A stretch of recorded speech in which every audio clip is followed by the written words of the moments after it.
a lot. Great job. Yeah, it is awesome. Very good. Even though I had nothing to do with none of the picks. What do you want to say? What do you want to tell Chris? We're going to put this up on the side. I'm really happy for you, Chris. Big time.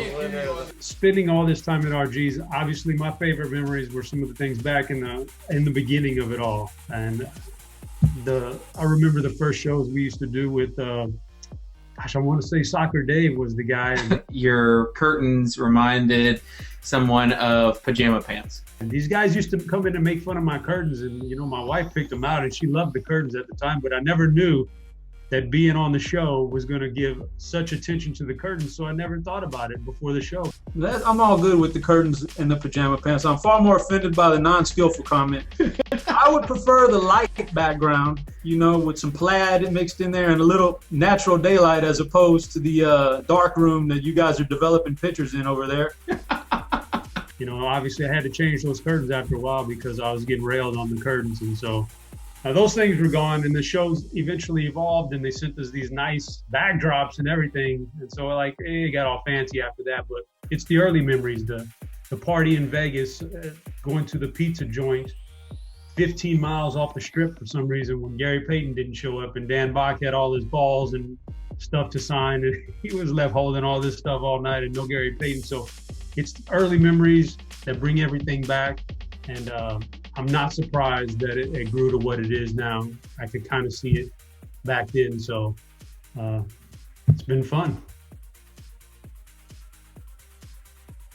We're here with head chopper, David, the first annual Rotogrinders party champion.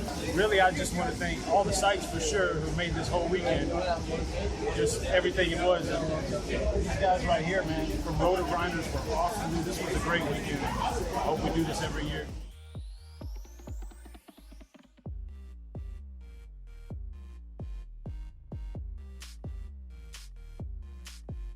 Where you'll get an entry if you win the El Hombre, the Field of Dreams. Did you say El Hombre? El Hombre. What the hell? What is it? I'm being hombre, my hombre. Wow, Rotogrinders, 10 years. Such an incredible milestone for the company, and a big congrats to everyone who's been associated with growing the company from then until now. So many great memories, like the NFL kickoff parties in Las Vegas, countless hours spent recording Grinderslive episodes with so many great hosts that still work across the daily fantasy industry, and tons of friendships built with DFS as the connection between every single one of them. kind of basically play on their site a lot, get some free roll action, get some great rake back, and remember, use that deposit bonus. Oh my God. When I first started getting serious about playing DFS, Rotogrinders was always about community, through the forums, through the chat, and through everything else that Cal and Cam and Riley and Dan had envisioned. That remains the case today, so cheers to the community and to everyone who has helped build it along the way. Here's to the next 10 years, guys. It's the pool party night. We're going to be bringing you coverage this afternoon on our blog and talking to a lot of the finalists as they get ready to play for $1 million. You know this guy, looks familiar. Draft Cheats.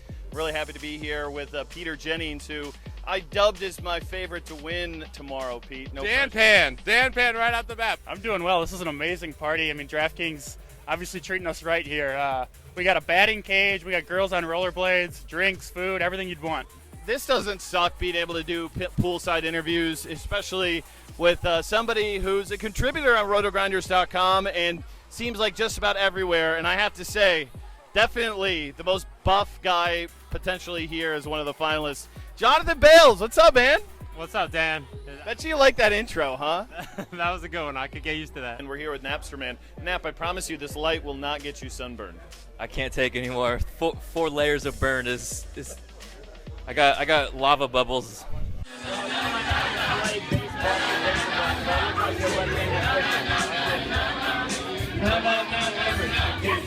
What's up, guys? I have been growing out my hair in honor of my time at Rotogrinders for the RG 10-year anniversary. JM to win next to me right now, and he's somebody who's part of our community. Really great to meet him, and doing pretty well here tonight. I have a lot of funny stories and memories that I could share here, but I want to really just say, congratulations to RG for the first 10 years of what will be many, and also just say thanks for everything, from my early days in this industry and being such an awesome team, such an awesome group of guys. So congrats Cam, congrats Cal, congrats everybody at RG. Can hardly wait to see what the next 10 years has in store for Rotogrinders. Things are starting to get a little intense around here. It's going to be fun. And, hey, great meeting you, my man. Absolutely. Appreciate it, guys. All right, more live coverage coming up next from Rotogrinders.com. Michael is drinking a drink that actually belonged to Kate Adams. Yep, she's up there with Ricky, though. All right, thank you to everybody that... Hey, it's Stevie TPFL from Rotogrinders.com. I have a special guest today. I have Ty Dillon of the 3-Car from the Xfinity Series joining us. How you doing today, Ty? I'm doing great. Getting ready to go racing, but having fun. 10 years ago when I joined Rotogrinders, I never thought I'd be working full-time in sports. For that, I want to say thank you to the RG family. It's been an awesome ride. I've worked with a lot of awesome people on the morning grind. I've done a lot of awesome things with NASCAR. For that, I'm very thankful. I look forward to the next 10 years, and the next time we do this video, I'll probably have even more gray hair in my beard. But I'm excited for the ride and appreciate everyone here, so let's keep crushing. Good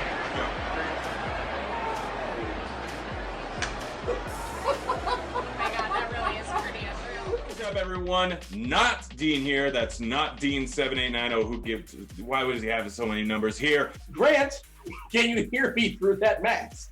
Yeah, I've got the headphone in there. Got it somehow fit.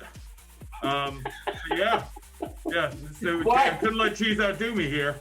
This is really tough to breathe in, though. Dean, I've heard you say some pretty dumb things. Sure, I've been on for a while. First, let me introduce myself. I'm Britt Devine, joined today by Tony, Big T, and last second fill-in for Jordan. We got Chopper on call. I am Britt Devine. First power-up play of the day, Mr. Stanley Johnson in the lineup. I'll see you back in Disney. I think I'm going back there in December, so I'll be wearing this outfit for sure with my nice little Cinderella purse and be having a good time down there at Disney. And we out ya. We out ya. And we out ya. And good luck, everybody. We out ya. Dean Shabelson for Rotogrinders back here at the Win, the $4 million Fantasy Baseball Championships for DraftKings.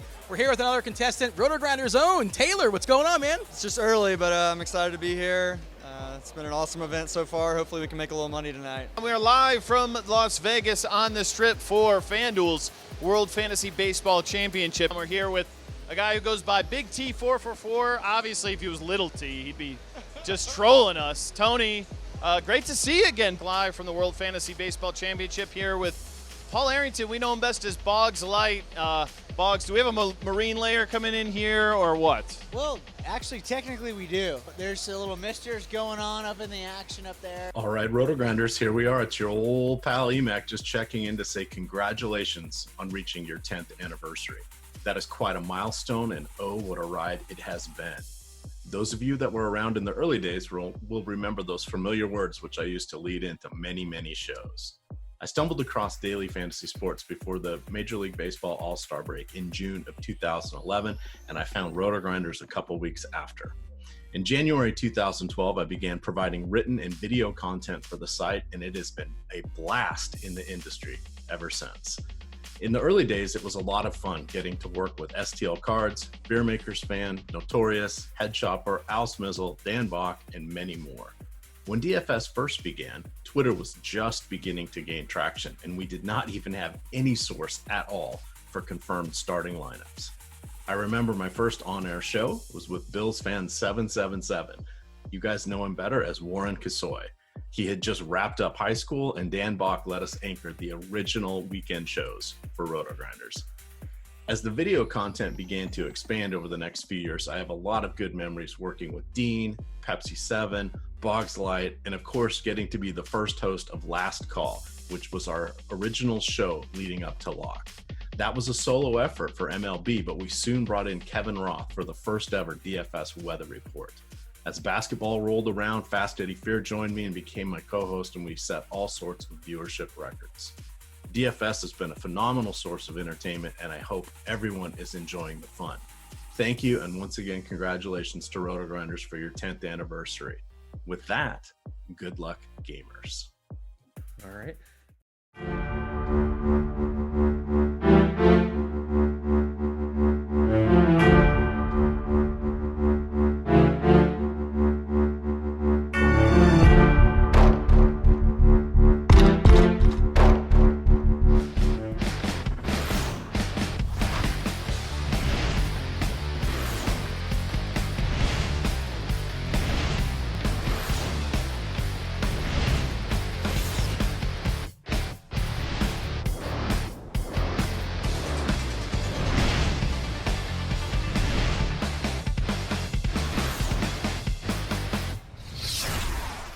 What is going on, Rotogrinders? Dean here. It's Dean 7904 if you want to get all technical. I mean, it's 10:10 on the East Coast, 7:10 on the West Coast, 9:10 Tennessee time, which of course we just have the flagship show here at Rotogrinders. It's called Grinderslive. Joining me today, the usual suspects. We survived week one. Week one was good for your boy. Hopefully it was good for yourself out there as well. It was not. Thanks for rubbing that in. Oh, Grant, well, Grant, you like the Dolphins. I tried to warn you. The Dolphins aren't what lost me money. They did lose me some money, but that was not the predominant reason. Who did it to you? Name names. Everyone. Everyone. Predominantly going under the field on Jacobs. Well, I'm done for. Hey, it can only go up from here, Grant. That's the way it goes. You'd think that, but I got some money back. I could always lose it all. Bold strategy, Cotton. Let's not play Josh Jacobs when he's like 3K. What's up, Grant? How are things otherwise? Besides the fact that you're broke, apparently. That's the thing about DFS, though, Grant. It's all about today. Yesterday, who cares? Tomorrow doesn't matter. It's today and today only. So we're back at zero. We're going to tackle this slate in just a second. Grant, I assume things are all well up there in Denver for you? Yeah, things are good. I'm sleepy. I've been up since 3 a.m. Oh. I will have a full 8-hour workday in by the time football games start and people are waking up. And you keel over like 5 minutes in the kickoff or something like that on Red Zone? No, I pound 2 bottles of champagne and then drunkenly pass out. As soon as the afternoon game starts, I'm like, well, there's nothing I can do now until Sunday Night Football.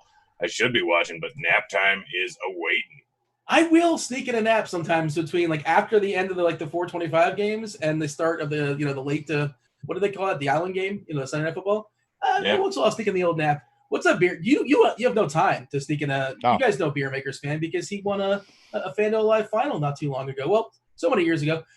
We have, but we should say this is the start of 3 hours here at Rotogrinders. And speaking of live finals, Squirrel Patrol is going to be on after us. He's been to 40 of them, give or take. I'm not exaggerating, or at least he's in 40 entries, I believe. Grant can vouch for that because he's mooched a couple of his invites. That's a true story, actually. One of his invite. Professional moocher, Grant Eber. Beer, unfortunately, I don't think you're Why pay for something when you can get it for free? Well, I suppose there you go. What's up, Beer? How are things in your world? You know him from the six-pack. Hey. I mean, that was the best point Grant's made all day right there. Get something for free, you got to run with it. And it sounds like a hell of a day over there. A couple bottles of champagne and pass out. Dean, I would love to take a nap, but unfortunately, there's football. There's work to be done. The daughters have softball. I mean, it's never ending around here. So let's get to some football, though. The daughters have softball on Sunday? You got to go watch some softball? Not only is it softball, it's a doubleheader every single Sunday. So I'm hoping it starts snowing sooner rather than later so we can ixnay the doubleheaders. You got that NFL Sunday ticket to watch? Oh, yeah. I spend more time watching my phone than I do the games. But I mean, let's be honest. I'm there in spirit. I'm there. That's what matters. The kids are up 1 out of every 9 at-bats for their team, which is only half the game. You only have to pay attention 5-6 minutes the entire game. It's actually 1 out of every 12. They play 12 and they hit everybody, so you get even more time to peruse the Red Zone channel. Well, what about defensive web gems? You don't want to miss out on those. It's ugly, Dean. There's not many web gems. I just hope they don't get hit in the face. So that's where we're at with that. I mean, if they play in the outfield, I remember back when I was playing Little League, I knew that none of the kids were strong enough to hit the outfield, so I just hung out there and picked grass. We have no time for your nostalgia. We have to talk about today's slate. Like we said, this is the first of 3 hours talking about the NFL DFS slate. We mentioned that Squirrel Patrol is going to be on following us along with Tambo. After them, it's going to be Chief Meteorologist Kevin Roth along with Creighton and Mr. Tuttle taking you guys all at the lock. Boy, speaking of live finals, Creighton took one down last week, so congratulations to her. She'll be partaking in the, I think it was the FanDuel Live final. We're going to be doing some shout-outs as well. We'll do that later on the show, but if you guys remember how that used to go down, we shout out those that sign up for the RG Badge program. YouTube, what up, YouTube? There's going to be a contest dropping. I guess Devin's going to drop it some point now or maybe some point during crunch time, which is later on. I don't know. You tell me. Maybe Devin will tell you guys. Yeah, he's going to be dropping it during crunch time, which, of course, is 12:30 on the East Coast. And the winner of that contest, whoever is rocking the RG Badge, will win themselves 1 free month of RG Premium along with a shout-out from me next Sunday, which I don't know. Which is more valuable? Who can say? That said, there is no better place to get in on all the action today than with DraftKings. DraftKings, of course, is the leader in one-day fantasy sports. To add to this week's excitement, DraftKings has millions of dollars in total prizes up for grabs. If you haven't tried DraftKings yet, you head to the App Store right now because you don't want to miss out. You draft your lineup now. You feel the sweat. The sweat's a lot of fun. It's some good, there's some bad, but every run, every pass, every catch means more when you're playing on DK. Obviously, it's simple. Pick your lineup, stay under the salary cap, and see how your team stacks up against the competition. My teams are going to crush Grant's team for sure. That I can tell you. I don't know about everybody else, but I'm taking Grant down. That's not even a conversation. Wait. I stopped paying attention when you We're in the middle of a read, Grant. We're doing, I don't interrupt you when Did you mention best ball? I think I heard you say best ball. Did not say anything about best ball. Nothing adds to the excitement of watching the game quite like having a shot at $1 million in prizes. DraftKings, they've been paying out millions and billions since 2012. So as you know, they know a thing or two about cold hard cash. And hey, not to humble brag or anything, but I may have taken a withdrawal about once or twice over the years. I'm a part of that billions. Not a billion myself, but I'm a part of it. Download the DraftKings app now. Use code DFF for a limited time. New users can get a free shot at $1 million of prizes this week. Don't miss out on week 2 action. Again, the code DFF to get a free shot at millions of dollars in prizes with your first deposit. That's once again DFF only at DraftKings. Make it rain. Minimum $5 deposit. Eligibility restrictions apply. See DraftKings.com for details. All right. Sharpside app, you can go ahead and drop that there for the people that aren't aware what's going on in the Sharpside app. We're still streaking for the record. I think we're at 7. You get yourself some money in that. That's good times for sure. We'll do the shout-outs later on in the show. Like and subscribe on YouTube. I don't know if they like so far. We've given no content in the first 7 minutes. We're going to dive into the slate. I don't like this. Why are we not talking football? Why are we not talking week 2? Play Ryan Fitzpatrick. Content right there, buddy. That's a thumb down. That's their thumbs down and their lead. Play Josh Allen. Let's just talk more about Grant's Little League experiences. Yeah, Grant. I'm sure people are on the edge of their seats wondering about Grant's Little League career. Did he say he just sits in the outfield? Did I hear him say that? Like that's what he enjoyed. I can see Grant being like a 210 career hitter in Little League. right around that Mendoza line. Not much WOBA, not much ISO. I was the Chris Davis of Little League. Which Chris Davis, though? It doesn't matter at this point. Doesn't matter.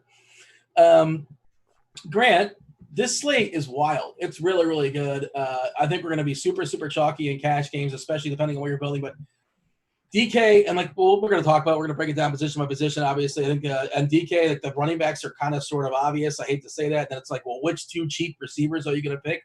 To kind of make things work because we live in the world of salary cap. We'll talk about that as far as I think the cheap receivers are really going to decide a lot today as far as builds, and of course getting away from that 3 running back build we're going to talk about in a second. That's super obvious for cash games. Grant, give me your screenshot. What is your initial thought? What's your big thought as far as today's slate? Cash is easy. Tournaments, you just don't play guys that you play in cash. That's not entirely true. I think running backs is the easiest way to get different because screenshot Taylor's probably going to be chalky. Am I right? Yeah, he's the one. We'll talk about it. He's the one I'm most likely to boot out of my tournament lineups. There's absolutely no point in having him in tournaments. End of discussion. Well, that was the beginning. We'll have the discussion for sure. What about game stacking and things like obviously the Atlanta Dallas game people have been talking about all week, and 53.5 total, and you have some pretty clear spots as far as where the ball is going to go. In Dallas, there's a lot of options. They did lose. Oh, we should do this. I wrote down the injuries. I might as well. I don't have the body parts, but I have guys that are in. Please don't read body parts, sir. For those, I'm not going to give the body part, but we know Kittle's not playing football today. Neither is Le'Veon Brown. Crowder is out. Godwin is out. A.J. Brown is out. Jack Doyle is not going to play football. Pittman's unlikely. Zach Pascal is on task to play. Golden Tate also on track to play. San Francisco, we said they're out without Kittle, but Sanu and Ayuk are expected to come back. I say back. Sanu they picked off of waivers or picked off the street wherever he was at. He was cut by New England. Philip Lindsay's out. Blake Jarwin's got an ACL, so he's not playing.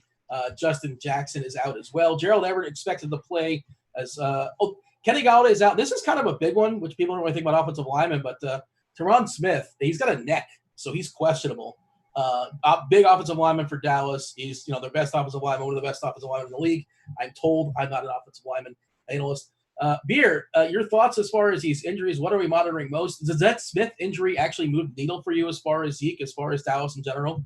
A little bit. We've seen them struggle when some of those offensive line pieces are out, but generally that's an offense at home that plays very well. So it's the marquee game for a reason. There's so many plays in that game, but in tournaments, you're going to have to get different with that game. Everybody's going to stack it up every which way, every different combination. You're not going to get cute by just leaving Amari Cooper off and going CeeDee Lamb and Gallup. Everybody's going to run it a million ways, like I said. So yeah, that one's concerning. Other injuries, nothing groundbreaking. I mean, stuff that we already knew was here. Godwin obviously is a big one for those Tampa Bay receivers, but other than that, the little tweaks here and there, little plays, an Indianapolis tight end that's interesting, some things like that. But all in all, I think things we knew were coming. Nothing really shocking here in the injuries.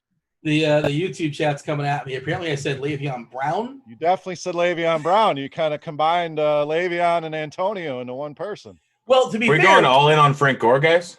To be fair, Le'Veon Brown's not playing football either. So he's out. He is whoever he is. Combined out.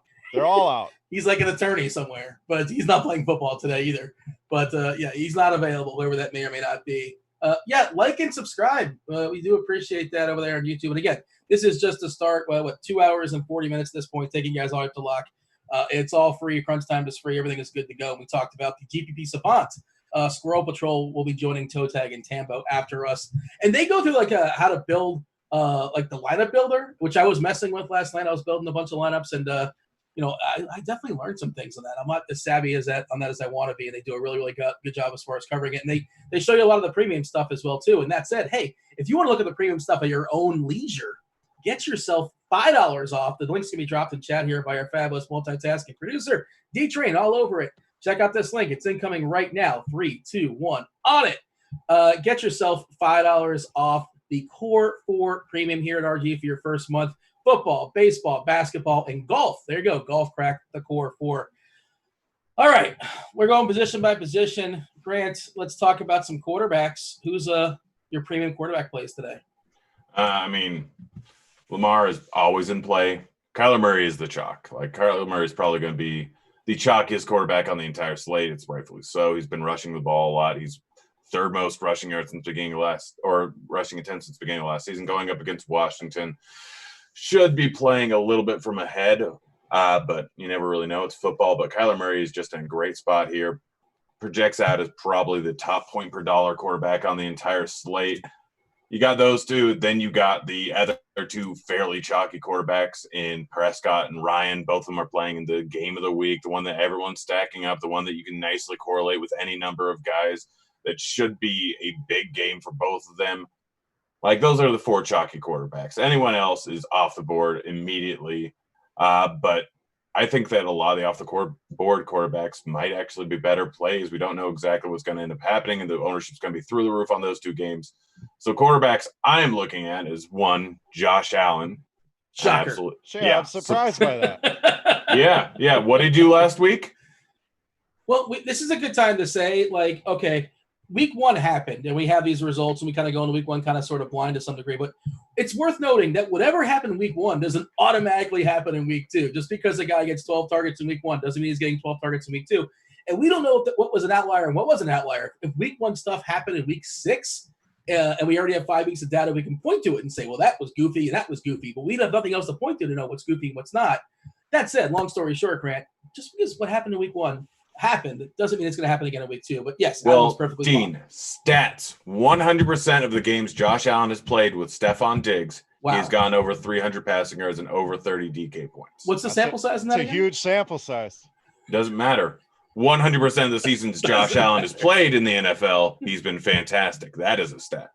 Josh Allen, absolutely love it. Going up against Miami, They only have a 23.75 implied point total, but he can obviously rush the ball. He obviously has receivers. It's not in Buffalo. The weather's all right over there in Miami, but I absolutely love Josh Allen today, as I do every single week, but this one's especially a good one. Always play him on the road and always play him in a good spot like this. Other guys that I'm using, Haskins is super cheap. Going to be playing from behind, probably going to throw the ball. He only threw the ball, 31 times last week. Didn't really have a great game, even though they won, but he's in for probably a decent point per dollar day here. Going to come in at low ownership. A guy that I'm really high on this week.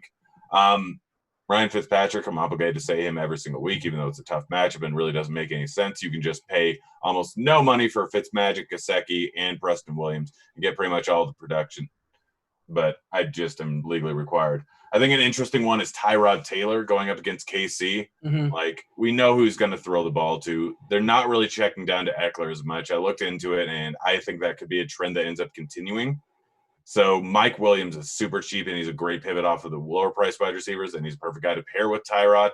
That you're really not paying a ton of money. He's sitting there at 5.3K, which is super cheap. He does have some rough upside, and the game script is just going to favor him so much in this match. He only had 30 attempts in the first week going up against Cincinnati. That was a close game. This one, he's going to be coming from behind. I know he didn't look great in that case. He has a passing defense that can get him into some trouble, but again, week one, it's a small sample size. Don't pay that much into it. He still has upside to be an actual decent quarterback because he has some good weapons and he has a decent rushing game. Outside of that, long shot GPP guys, I think Goff is worth consideration. We know most of his targets are going to go to the likes of Kupp and Woods. This game can play out any number of different ways going up against Philly. It could be close, but they could be trailing. Goff, we've seen put up big games in the past before. I'm fine with Goff there. That's really that's the majority of my player pool. I mean, sprinkling in Trubisky, Bridgewater. Didn't leave anybody left, Grant. You left nothing for beer. I'm Beer's gonna just have to hanging play. out. I left one that I was hoping you were going to talk about. I'm gonna play Le'Veon Roethlisberger. I don't think he's playing football today. Grant left me nothing, Dean. I left you Roethlisberger. I figured you'd be on him because he's one. Grant, your usage today, it's like Russell Westbrook without Harden or something like that. It's off the chain.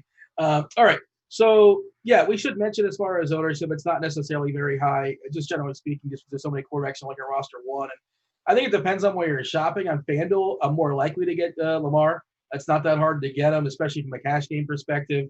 He's currently projected to be 16% owned. Prescott right under that at 13.5 against Atlanta in the Dome. High team total makes a ton of sense. Murray's next, then Ryan. I'm definitely more likely to get Murray on DK with a price that just makes more sense.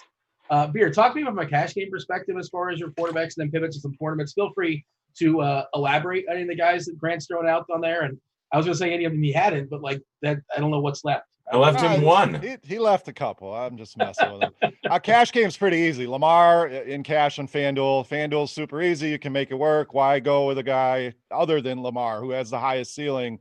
It just doesn't make sense. Kyler is underpriced on DraftKings. So I think that's your cash game quarterback there. Save you some money. Lamar will be lower owned on DraftKings in tournaments because it's a big price. There's a big separation from him to Dak, some of those other guys. So don't need to spend a ton of time here. Dean, Dak, Kyler, Lamar, these guys are all in great spots. I don't hate the Josh Allen call. Absolutely hate the Fitzpatrick call. So leave that one alone. I do like Tyrod. I love in week 2 going back to guys that burned everybody. And there's a ton of those kind of plays this week. He's one of those guys against the Chiefs. He's going to be forced into, like Grant said, they're going to have to throw. They're going to have to do some things. So unless they get shut out, that's the only scenario where Tyrod really doesn't put up numbers. So one other thing I like to do is look at the highly owned running backs. We've talked Jonathan Taylor. We've talked Derrick Henry. And go to the passing game there. And I'm not a Phillip Rivers guy, but the guy threw for 360 yards last week. We saw what Aaron Rodgers did to this Minnesota secondary. You got T.Y. Hilton. You got Paris Campbell. You got Mo Alley Cox. I mean, why go with chalky Jonathan Taylor when you can go with the passing game and even go with Nyheim Hines? It's like we forgot how much involvement he had in that offense, and it's all Jonathan Taylor. So I like Phillip Rivers there as a pivot. I don't mind Ryan Tannehill.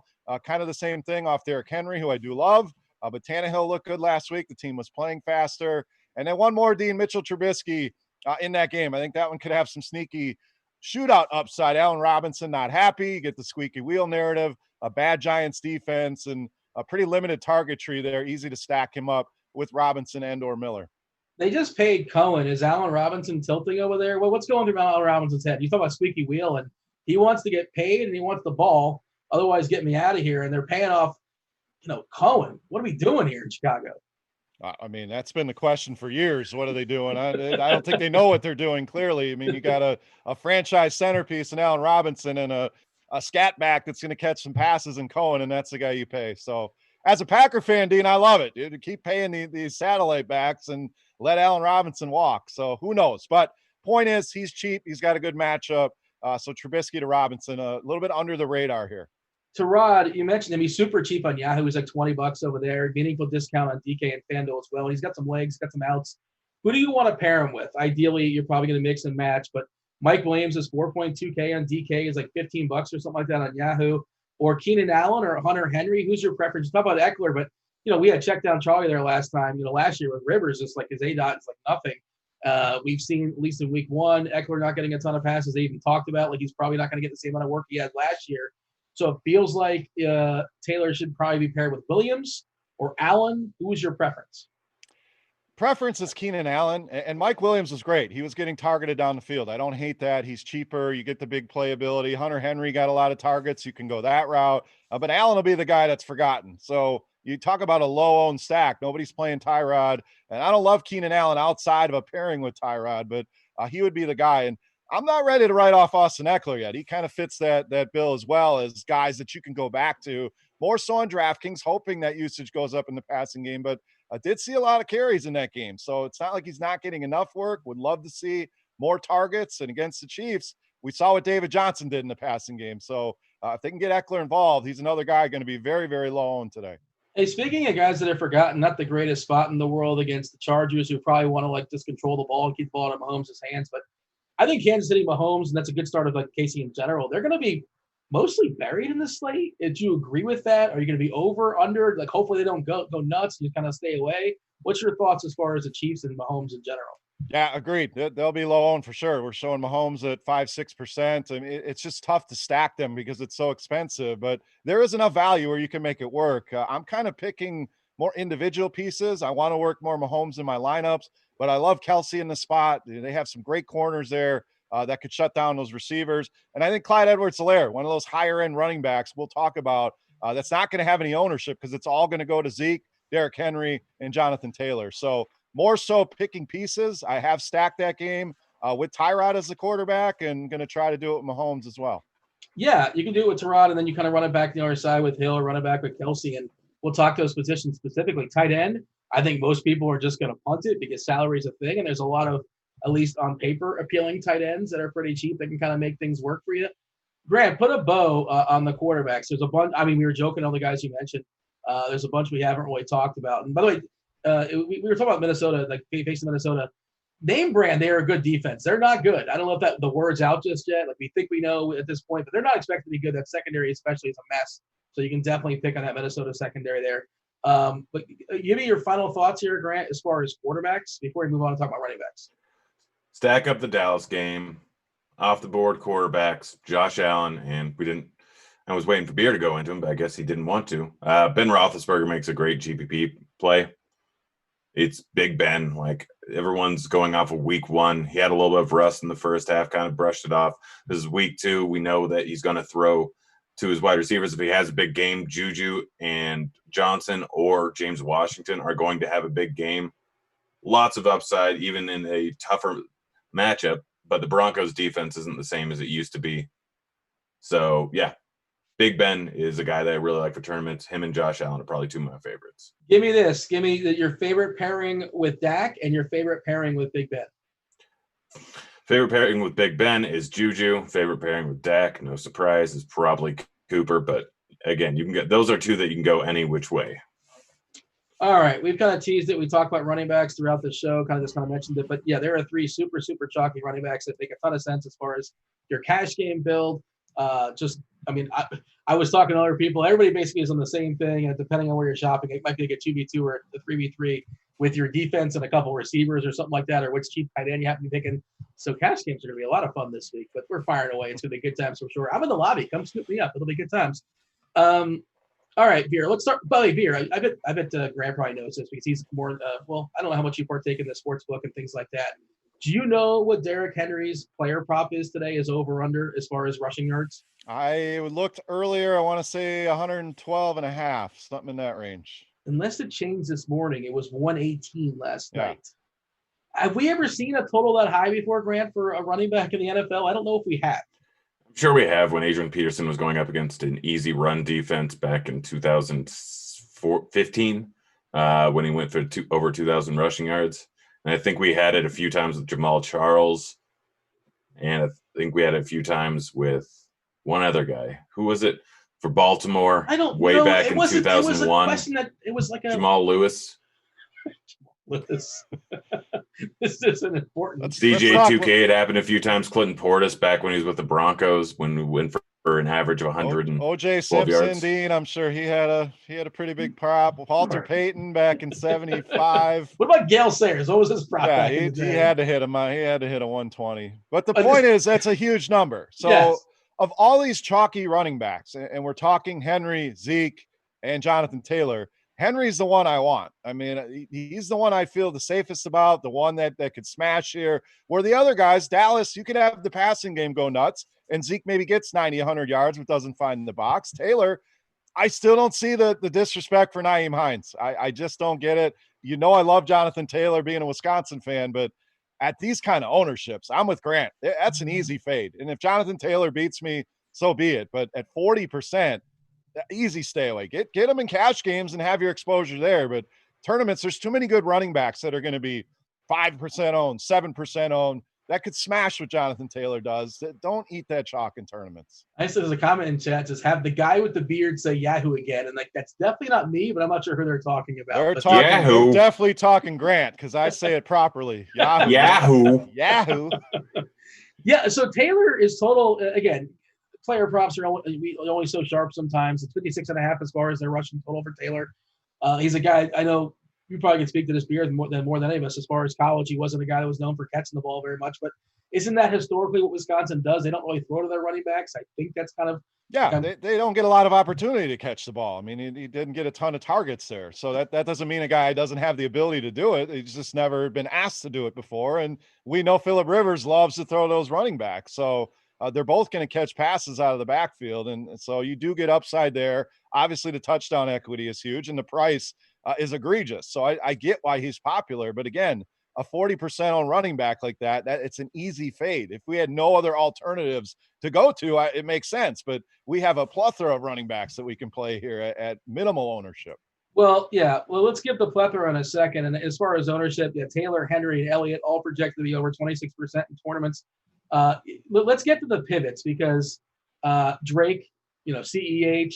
It's such a wild week where we have a ton of like value receivers and nobody wants to pay for McCaffrey. And I understand why. I get why. It's not a great matchup. And, we have these good plays that are like too meaningfully different as far as a discount. But talking about the pivots and then talking about like, will you play some McCaffrey or it's just like, because we have the money and I'm not playing him much either, which is just sort of weird.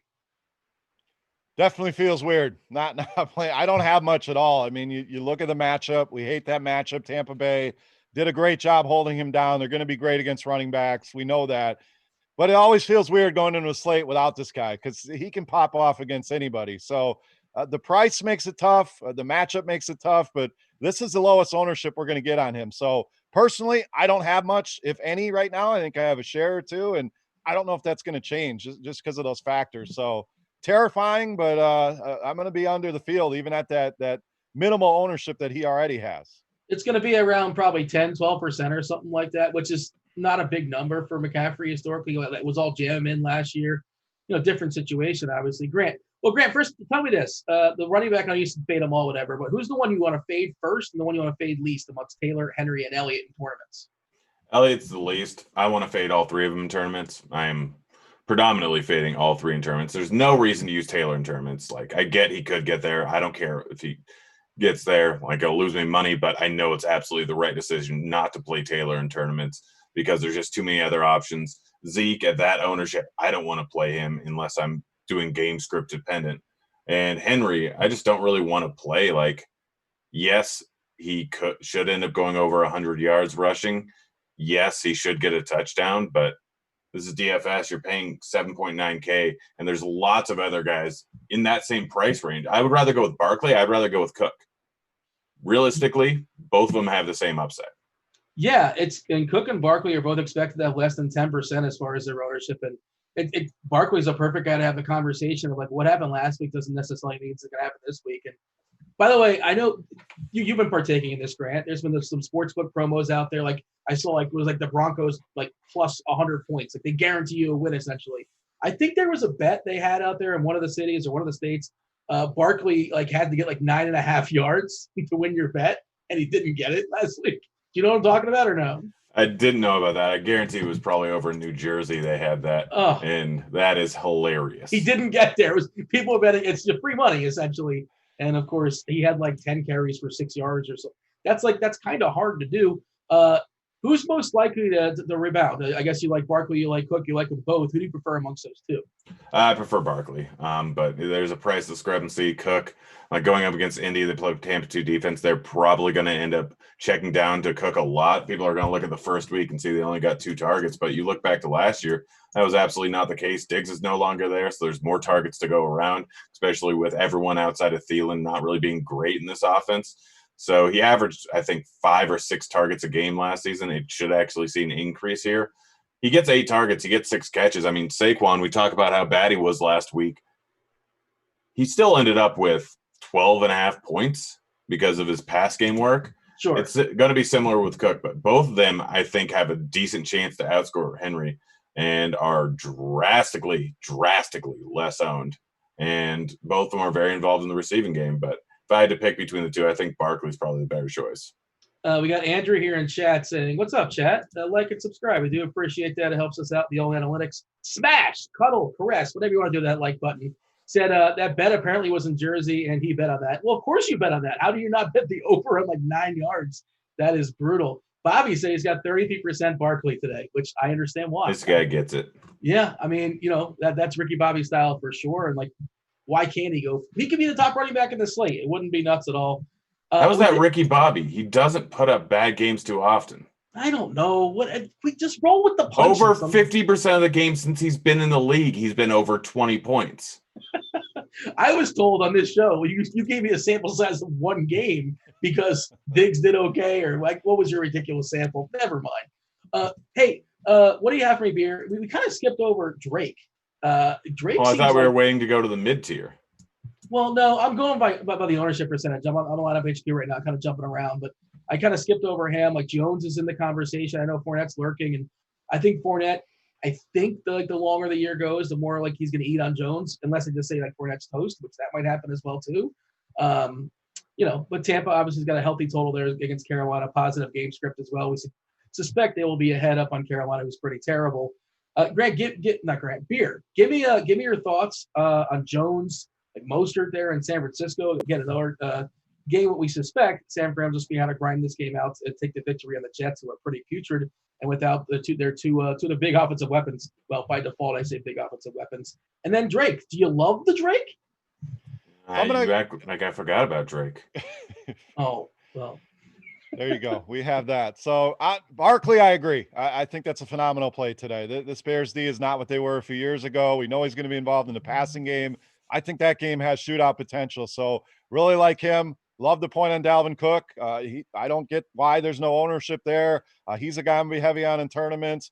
Aaron Jones, another one. We haven't talked much Packers. We didn't bring up Aaron Rodgers, who crushed it last week. Unfortunately, I was off of Aaron Rodgers, so that hurt. But Aaron Jones looked good as well, and he's going to be 3% owned here. This Detroit defense is in shambles, mainly in the secondary, but this is a team Green Bay should be able to do whatever they want. Clyde Edwards-Helaire, another one that's going to go overlooked. So it's easy to pivot to some of these guys in the higher range, even just to be different right there. You can have the same type of build that you wanted to go with the high-end running backs, just plug different names in and get lower ownership exposure there. So as far as Drake, I don't have a ton. I mean, the Washington front is pretty stout.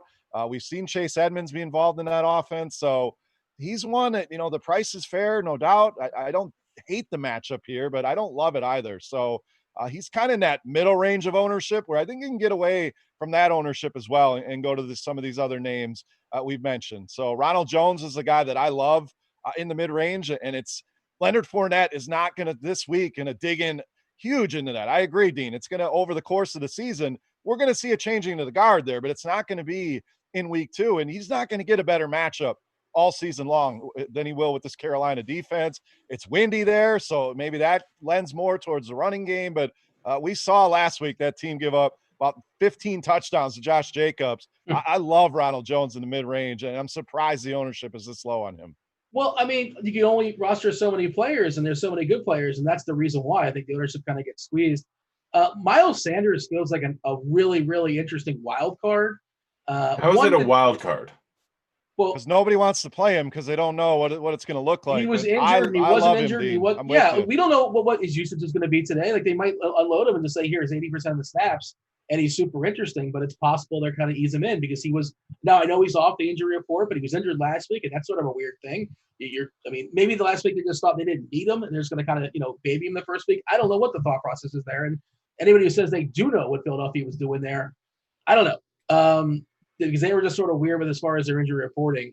Grant, you feel fully confident, I guess, that Sanders is going to get his, 70, 80% of the snaps or something like that? Because that's the case. He's an amazing tournament player. I mean, I like judging for, I know hamstrings are a weird injury, but he said that he was probably ready to go last week, and he was going to be the chalk. Like, if I remember correctly, he was probably going to be around 30% owned, and that was that. I mean, again, the matchup's different, but he's coming in at 6.5% projected ownership right now. That is silly. This guy has a lot of talent. He could be heavily, heavily involved in the offense. We know the type of talent that he has. If he gets the full workload, if he gets 20 carries, he has 35-point upside.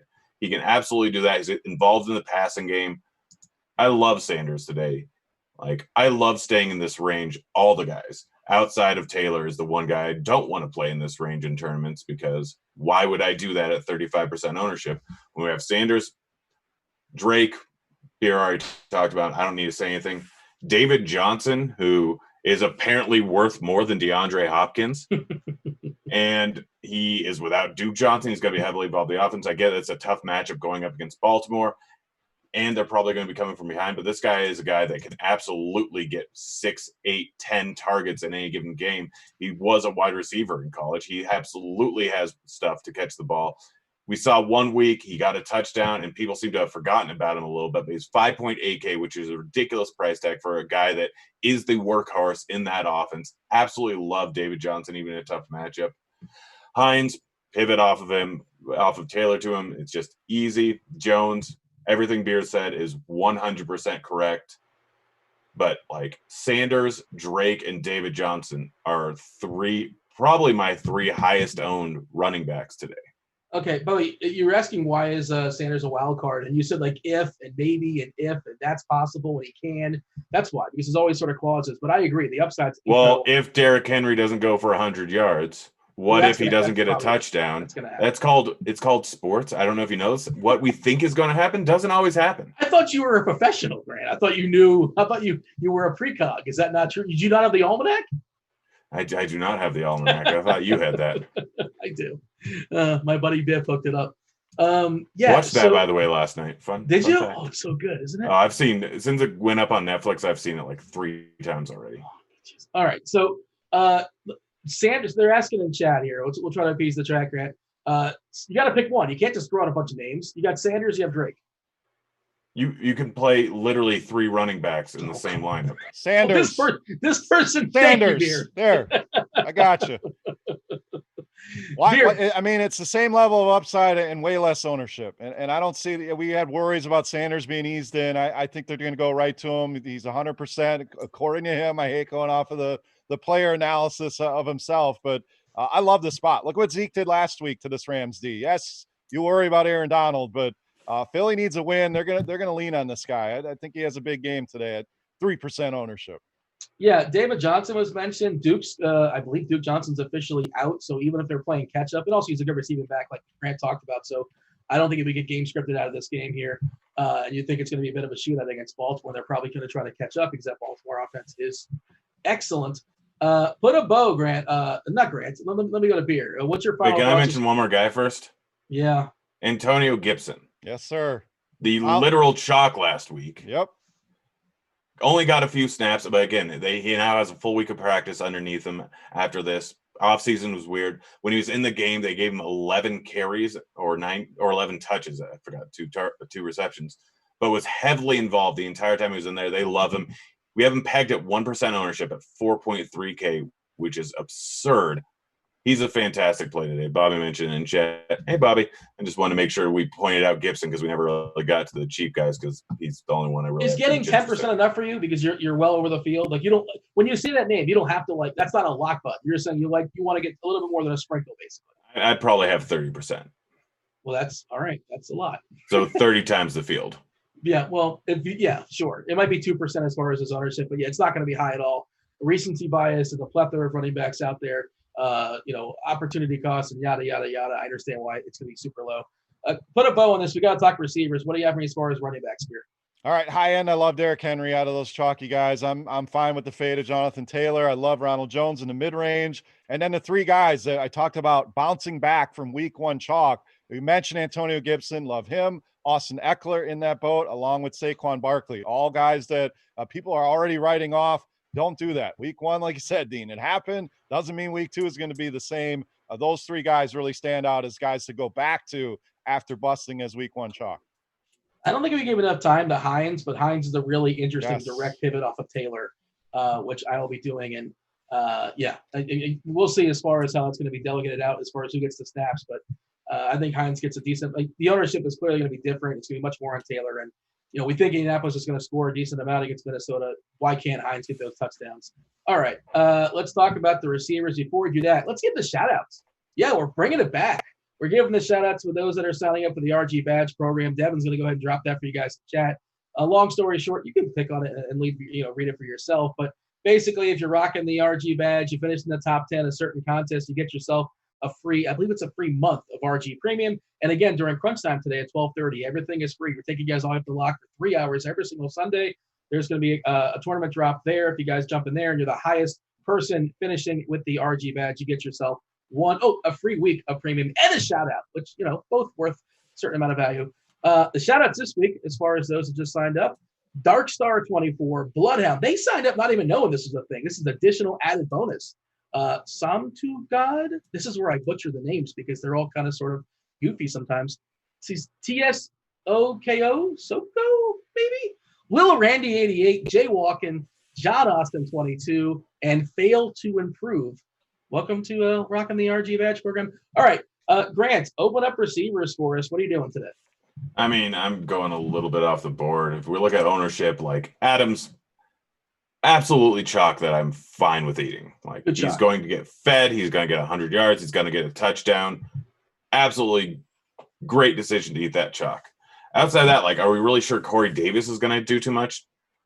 CeeDee Lamb, like there's a few cheap wide receivers, even Deontay Johnson, like all those guys are projected to be very chalky. Any one of them can entirely bust. Like Lamb is going to be super heavily owned because of the price tag in that game. Davis, like this offense might only throw the ball 25 times, might check down to the running back a few times, probably going to throw a few to the tight end, probably going to throw a few to any random wide receivers. A.J. Brown last season, most of the time, had 5 targets. So a chalky Corey Davis is not worth it in tournaments. There's a chance he ends up with 4 points in this spot. I don't really have a ton of interest in him. CeeDee Lamb is fine, but not a ton of interest in him. Everyone, like, play or don't play any wide receiver from the Atlanta-Dallas game. It's that simple. But guys that I have a ton of interest on, for one, Paris Campbell. I know he's going to come in at moderate chalk, but he's going to get a ton of targets in this offense. He got 9 last week. He's heavily involved. Doyle's out. It's a perfect spot for him. Absolutely love Campbell. Mike Williams, I really, really like. Going to get force fed.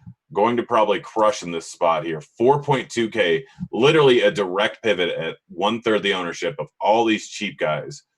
And with the amount of volume that he's going to get because they're going up against KC and they're probably going to be trailing most of the game, he should crush his price tag here and has 2 touchdown upside and 100-yard upside. Really like him. All right, let's just talk about all the cheapies beer because we have to separate which ones we like, which ones we don't like, and there is a ton. Paris Campbell took a big leap. First game of the year, looked excellent. Worth noting that we talked about Doyle being out, Pittman expected to be out, Haskell expected back, but still, Campbell seems like his job is secure. Christian Kirk is super, super cheap in a positive matchup. I know he got goose egg last week. I don't care. I think it's still super interesting. CeeDee Lamb seems underpriced. Deontay Johnson seems underpriced. Mike Williams seems underpriced. Rashad Perryman's the last man standing for the Jets. They have nobody. They have a 17 total. In theory, somebody's scoring. Somebody's getting that box. Herndon, Perriman, Corey Davis looked really good in week 1, and there's no Brown, but maybe they just throw the ball like 17 times. They just feed Henry the entire game. Safest for Detroit had a bunch of targets. He would look good, and of course we know that Galladay is still out. Stop me while I can. There's so many cheapies, and somebody mentioned in the chat Gage, who had a ton of targets. You didn't even mention Hump Dog. Yeah, we don't want the Hump Dog. Adam Humphries, come on, stop it. I know you got to stay on brand. I mean, he's fine, and Scotty Miller is fine. 3.4K. Like, if you're going super cheap, if you want to pay up for Barkley, for Zeke, and for Henry, I mean, he can get you there. Like, he got 10 points last week. Playable, but like he falls behind a bunch of these guys, at least for me. Beer, feel free to talk about the Hump Dog. Feel free, all those cheap players, how are you separating them versus each other?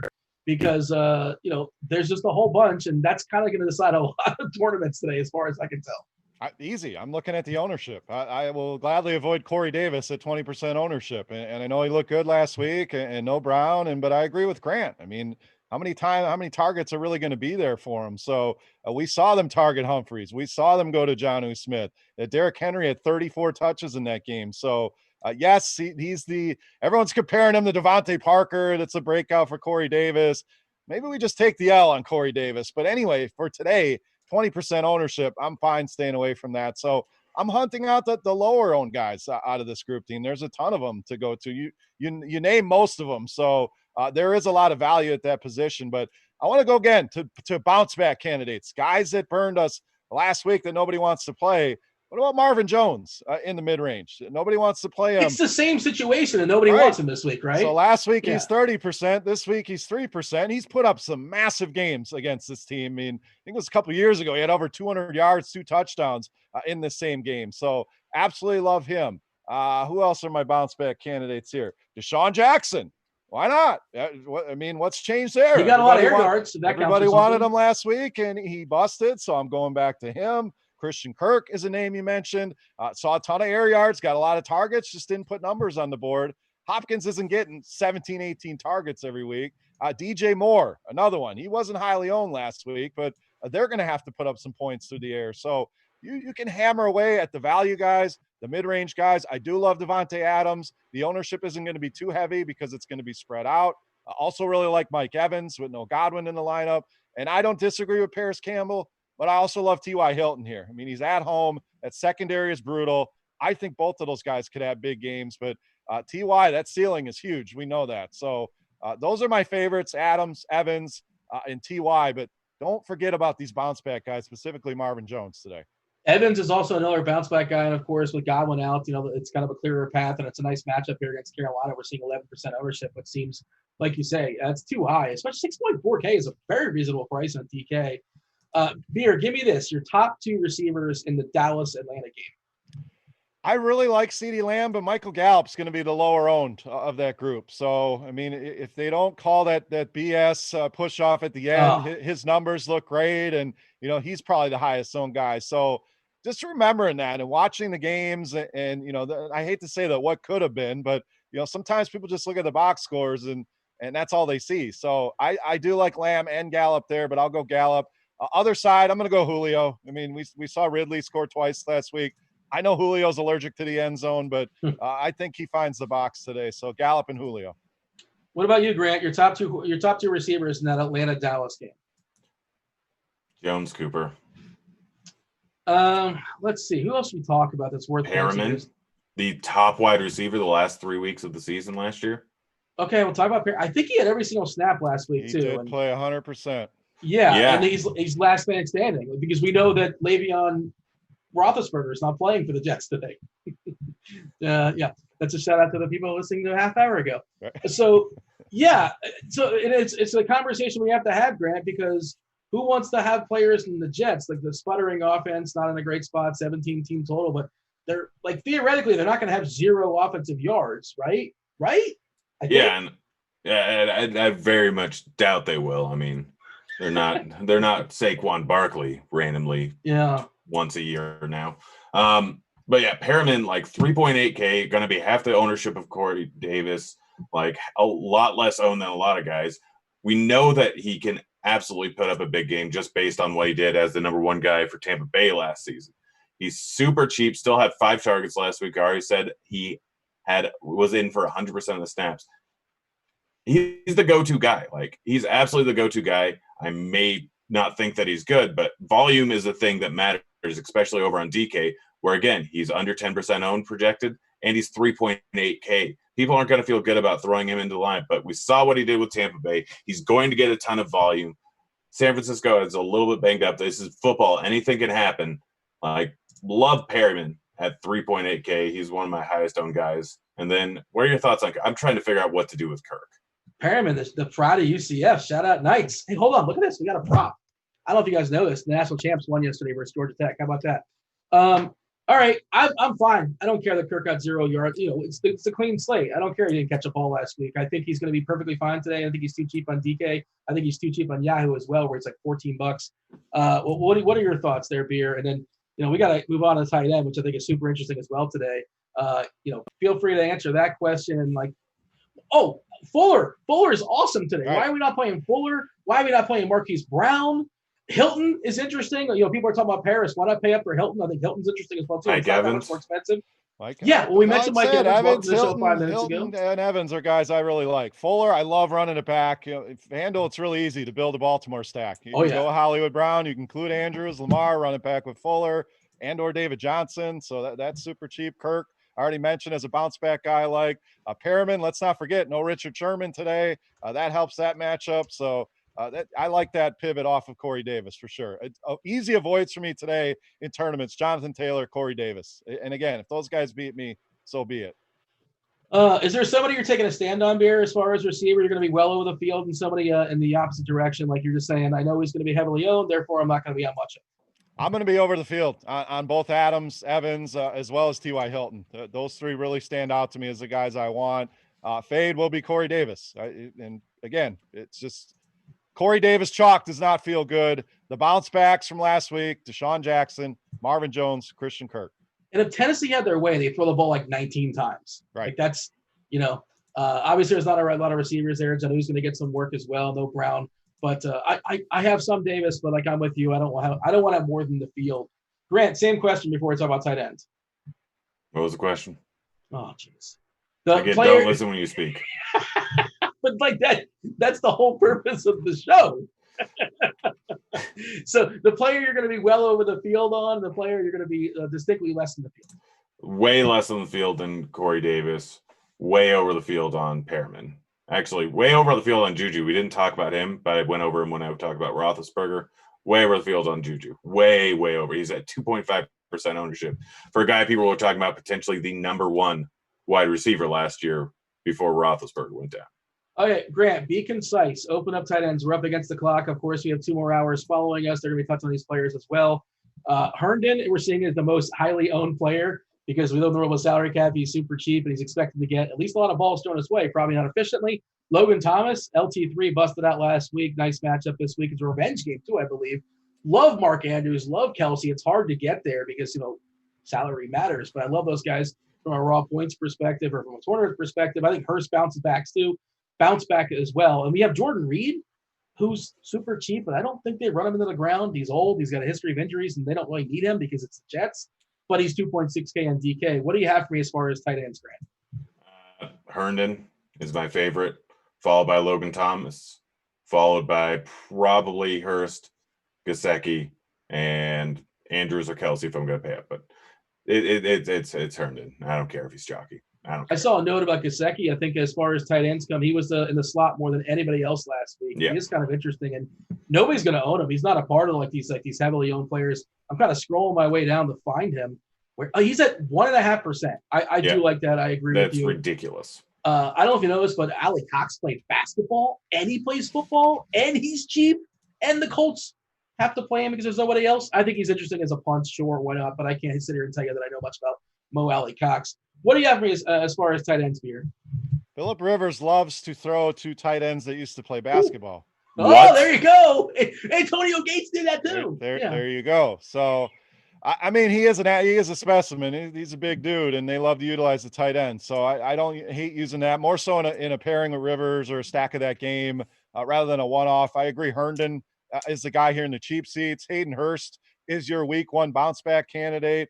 Other guys I like, I like TJ Hawkinson once again here today against Green Bay. I'm staying away from Jordan Reed. A lot of chatter on Jordan Reed, and I'm not feeling that one. I mean, Ayuk is back. I mean, they have some guy. He's not the only guy there. Sanu is going to suit up. So they'll throw to the running backs. Yeah, that one makes me a little bit nervous. But the thing I want to do today, and it's different than everyone else's build, is pay up. Mark Andrews is in a smash spot once again. I already mentioned Travis Kelce against his Chargers teams. Those corners are solid. I think they can neutralize those receivers, which is going to leave things open for Travis Kelce. So instantly my lineup is different, having an Andrews or a Kelce in it in tournaments. In cash, you go cheap. You go with the Herndons, the Logan Thomases of the world. But tournaments, I don't mind spending up on those two guys. And then Dallas Goedert with Hayden Hurst, kind of that mid-range if you need some savings and you don't want to go all the way down. Goddard's better than Ertz, right? Like that's done now, right? He's passed them by, I think. Yeah, and I think they believe that too. I don't think Ertz is going to get his money that he's looking for. They already have their guy there. So if he's going to continue to be this cheap and people continue to look at him as a backup tight end, that's a mistake. They play both of these guys, and I do agree. I think Goddard's the better tight end right now.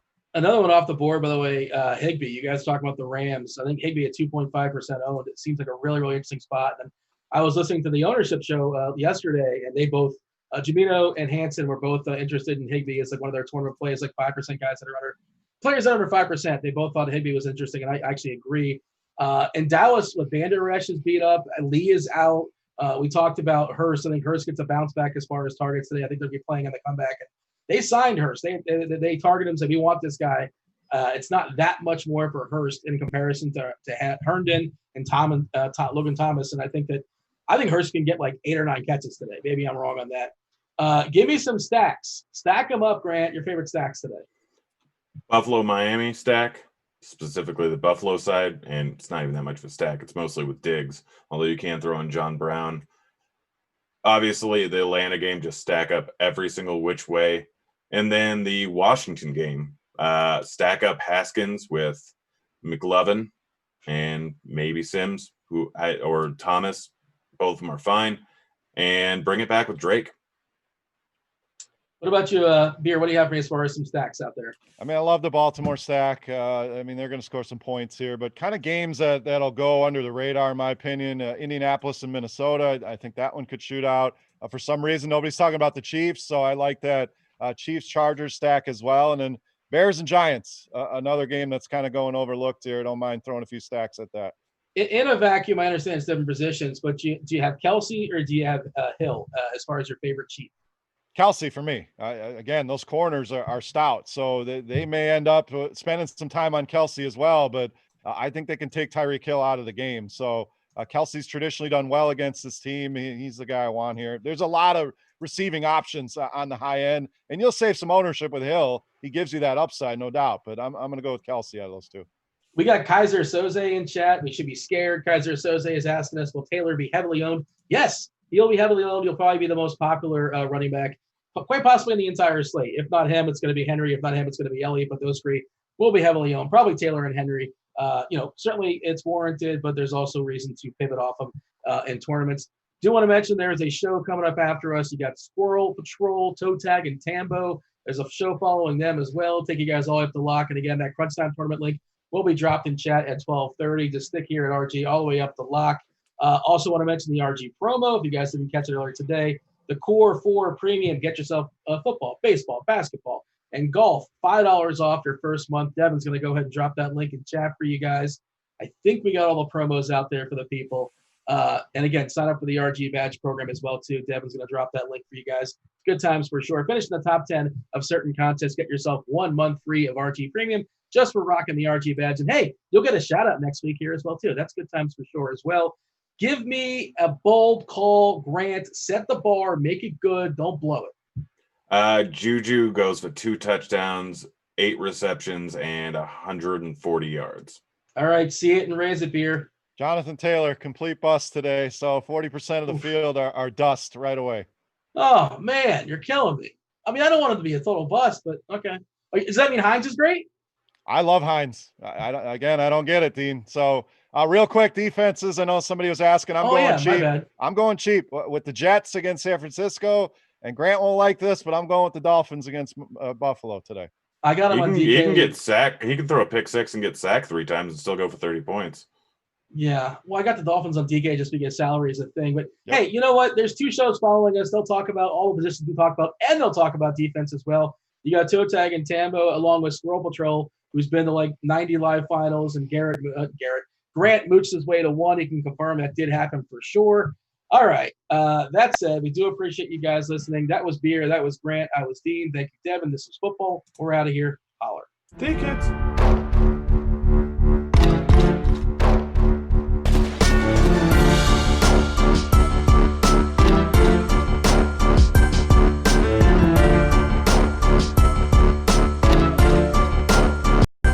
Next question. Any interest in cock tonight?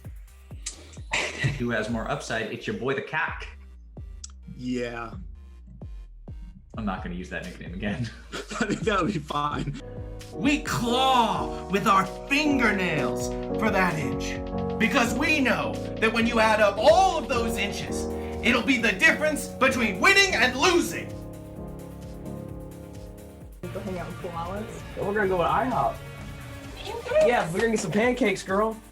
1, 2, 3 into the foe. DB730 is waiting at the door, ready to make an entrance. So back on up, because you know I'm about to screw stuff up. Tony, let's you and I talk about this Packers side, because I think Hoot might have just died. This is what it sounds like when Tippin' Pit cries.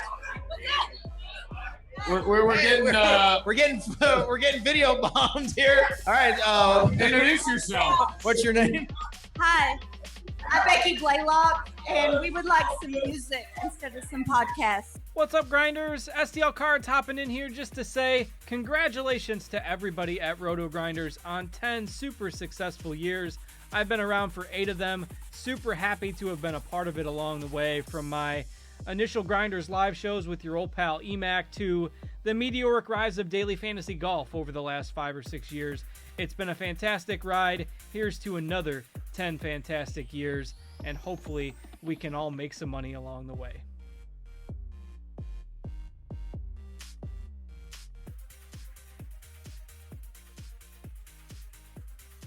What's going on, Grinders? And welcome to the Thursday edition of the Daily Fantasy Face-Off. The Thursday edition, the Tuesday edition. Hello, Grinders, and welcome to the Thursday edition. I almost said Tuesday. Hey, what's up, guys?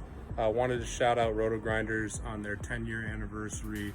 So thankful for everything that Rotogrinders did for my career. I'll never forget the first podcast that I did with Dan Bach on college basketball at DFS. The man, the myth, and the legend known as Peter Jennings, a.k.a. CSU Ram. What's going on, Pete? Hey, excited to be here on Grinders Live, and it's a beautiful day in Boston. All the Rotogrinders parties, their huge presence at all the live events, and just the opportunity that all the guys gave to make a name for yourself in this industry. And it's just so fun to see how far DFS has come, and Rotogrinders has been an integral part. We're all excited about sports betting now, and it's just going to be great times. Special shout out to Cal Spears, Cam, Dan Bach, Riley, Notorious, so many names at Rotogrinders that have had a huge impact on my life, and I couldn't be more thankful for the opportunity, and really excited about the future. Onwards and upwards, guys, and congrats again on the 10-year anniversary. We are announcing right now, Davis and I, boots on the ground at the Meadowlands for Patrick Laird's season. We will be there, Davis, my wife, and I. It's going to be quite the group. They're going to ask if Davis is your son. You guys need to have a good little pivot from MLB to basketball. So, Cheese, I'll let you figure that out. Okay, I can do that. Let me just find my button here. I'm going to flip over on the screen here to. If you don't play Patrick Laird this week, then maybe DFS isn't for you. Oh, so close. I did miss the land. Oh, you did not stick the landing. You wanna hang out? I mean, I'm gonna watch the show from a different room so you guys can have your alone time together, but I'll be around. This would not work at all. All right. Sorry, guys. There you go. Made the appearance. Hey, you know what we got to do? What's that? We got to talk a little weather here. I mean, do you want to do that or not? Yeah, I didn't think so. Good stuff from the boss man, Dan Bach. Appreciate that, helping the people out win some, good old money. Let's talk about these. Oh my goodness! We got soccer days Look here. at this guy right here. I am so proud of you right now. We got to put a lock on this door. I'm gonna tell you right now. We need a lock on this door.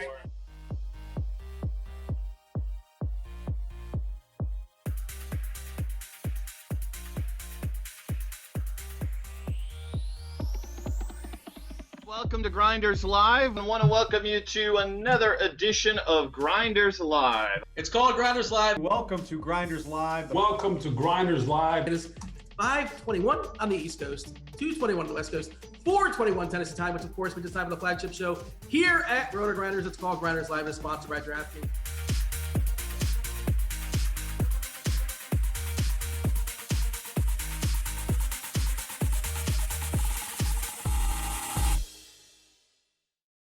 We're here back in the Fantasy Bar 6, my favorite place for a big week 2 on FanDuel and DraftKings, including what value running back I'm looking at, my favorite stack of the week, and what guy am I loading up on in every lineup. Belly up to the Fantasy Bar and find out.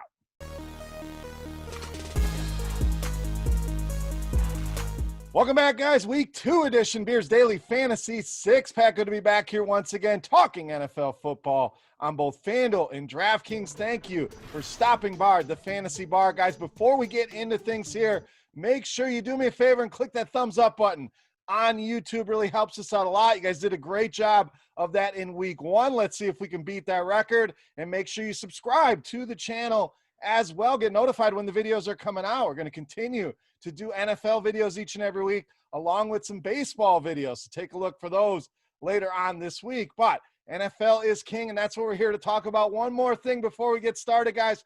Special offer for you guys. Make sure you take advantage of this.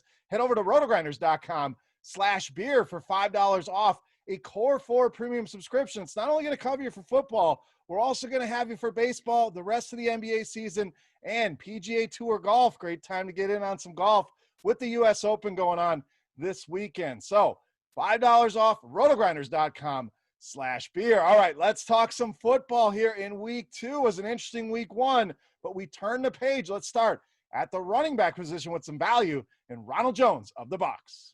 Now, this is a matchup that I'm probably going to target each and every week. We were very successful in this spot last week with Josh Jacobs scoring 3 touchdowns and pretty much doing whatever he wanted. And I think the thing here with Ronald Jones looks like pretty low ownership. I think that'll tick up as we get closer to Sunday and people realize the matchup that we have here with this Carolina defense. But I think the worries about Leonard Fournette kind of creeping in on this job are going to help keep the ownership down here on Ronald Jones. And while I agree, Leonard Fournette eventually will be the guy here, right now it is Ronald Jones. We saw him dominate the touches in a very difficult matchup in week 1 against the Saints. So let's not hold that against them. The Saints are going to hold running backs down all season long. Guess what? The Panthers are not. They're going to give it up here in droves. This could be a historically bad defense here. And Ronald Jones at these prices, huge upside. Tampa Bay, massive team total, approaching 30 here in this spot. A lot of ways you can go with the Tampa offense. I'm going to Ronald Jones here at a mid-range price against this Carolina defense. All right, we saved some money there. That means we're going to spend some money elsewhere. Let's go to tight end here and spend up on Travis Kelce of the Chiefs.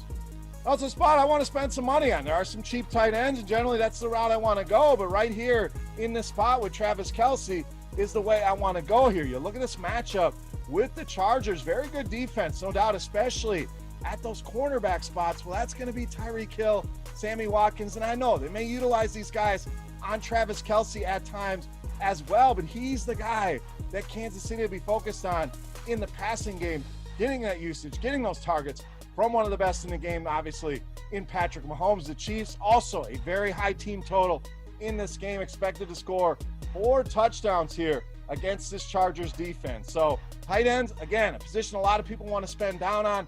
Fine with that, but you spend up there, makes your lineup different. Kelsey gives you that floor and a massive ceiling, even in a tougher matchup. Love this spot here in week 2 against the Chargers. All right, let's go to the wide receiver position, back to the mid-range. A guy I think is going to go overlooked a little bit this week, T.Y. Hilton of the Colts.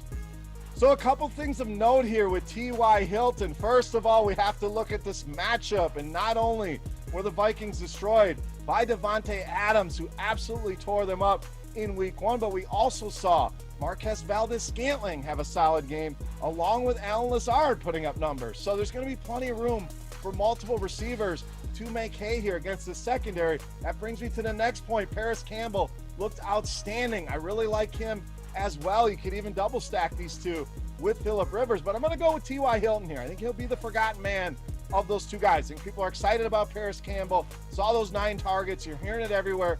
Well, T.Y. had 9 targets as well. But one of the interesting stats that I saw this week while doing research, and this is per our usage trends article that you can find on Rotogrinders, a great source of stats and information. So I wanted to give that a plug here. But T.Y. 1.75 air yards per snap last week. So we know everything air yards, the buy low air yards model, all that kind of stuff is definitely something you're going to want to pay attention to. It's been proven that these kind of guys can pop off, and maybe it's not.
What's up, everyone? Tyler Tamboline here, aka Toe Tag and Tambo, back for another edition of the Sunday Lineup Build Show. Going to be on here using Lineup HQ.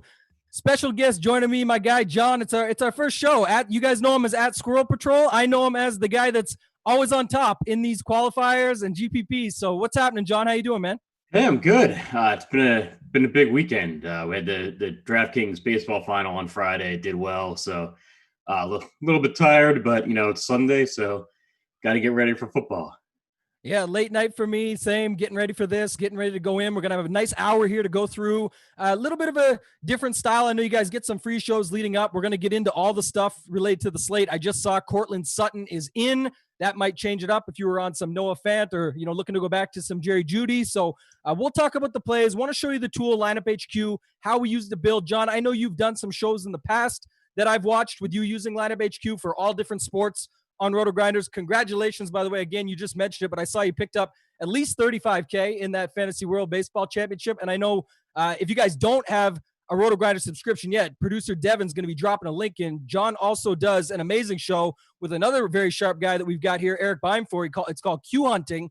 Really like that show. Watched it the last couple of weeks. This one, it's an evergreen show, guys. So even if you can't catch it today, I know there's a lot with our show, the shows after this, etc. But there's a lot you can pick up on and find throughout the week that you can use from that. So check that out. Devin's going to drop it in the chat throughout this conversation that we have here. John, talk to me a little bit just about Lineup HQ in general and how you use it for your process, because I know it's huge as far as MME goes and just GPPs in general. Yeah, so you upload your projections. I make my own projections. You can use the Rotogrinders projections. They're pretty sharp. It's got the ownership right there on the page. And then the ability to set stacks and groups is key, I think, because you're trying to build those correlations into your lineups. So that's very important.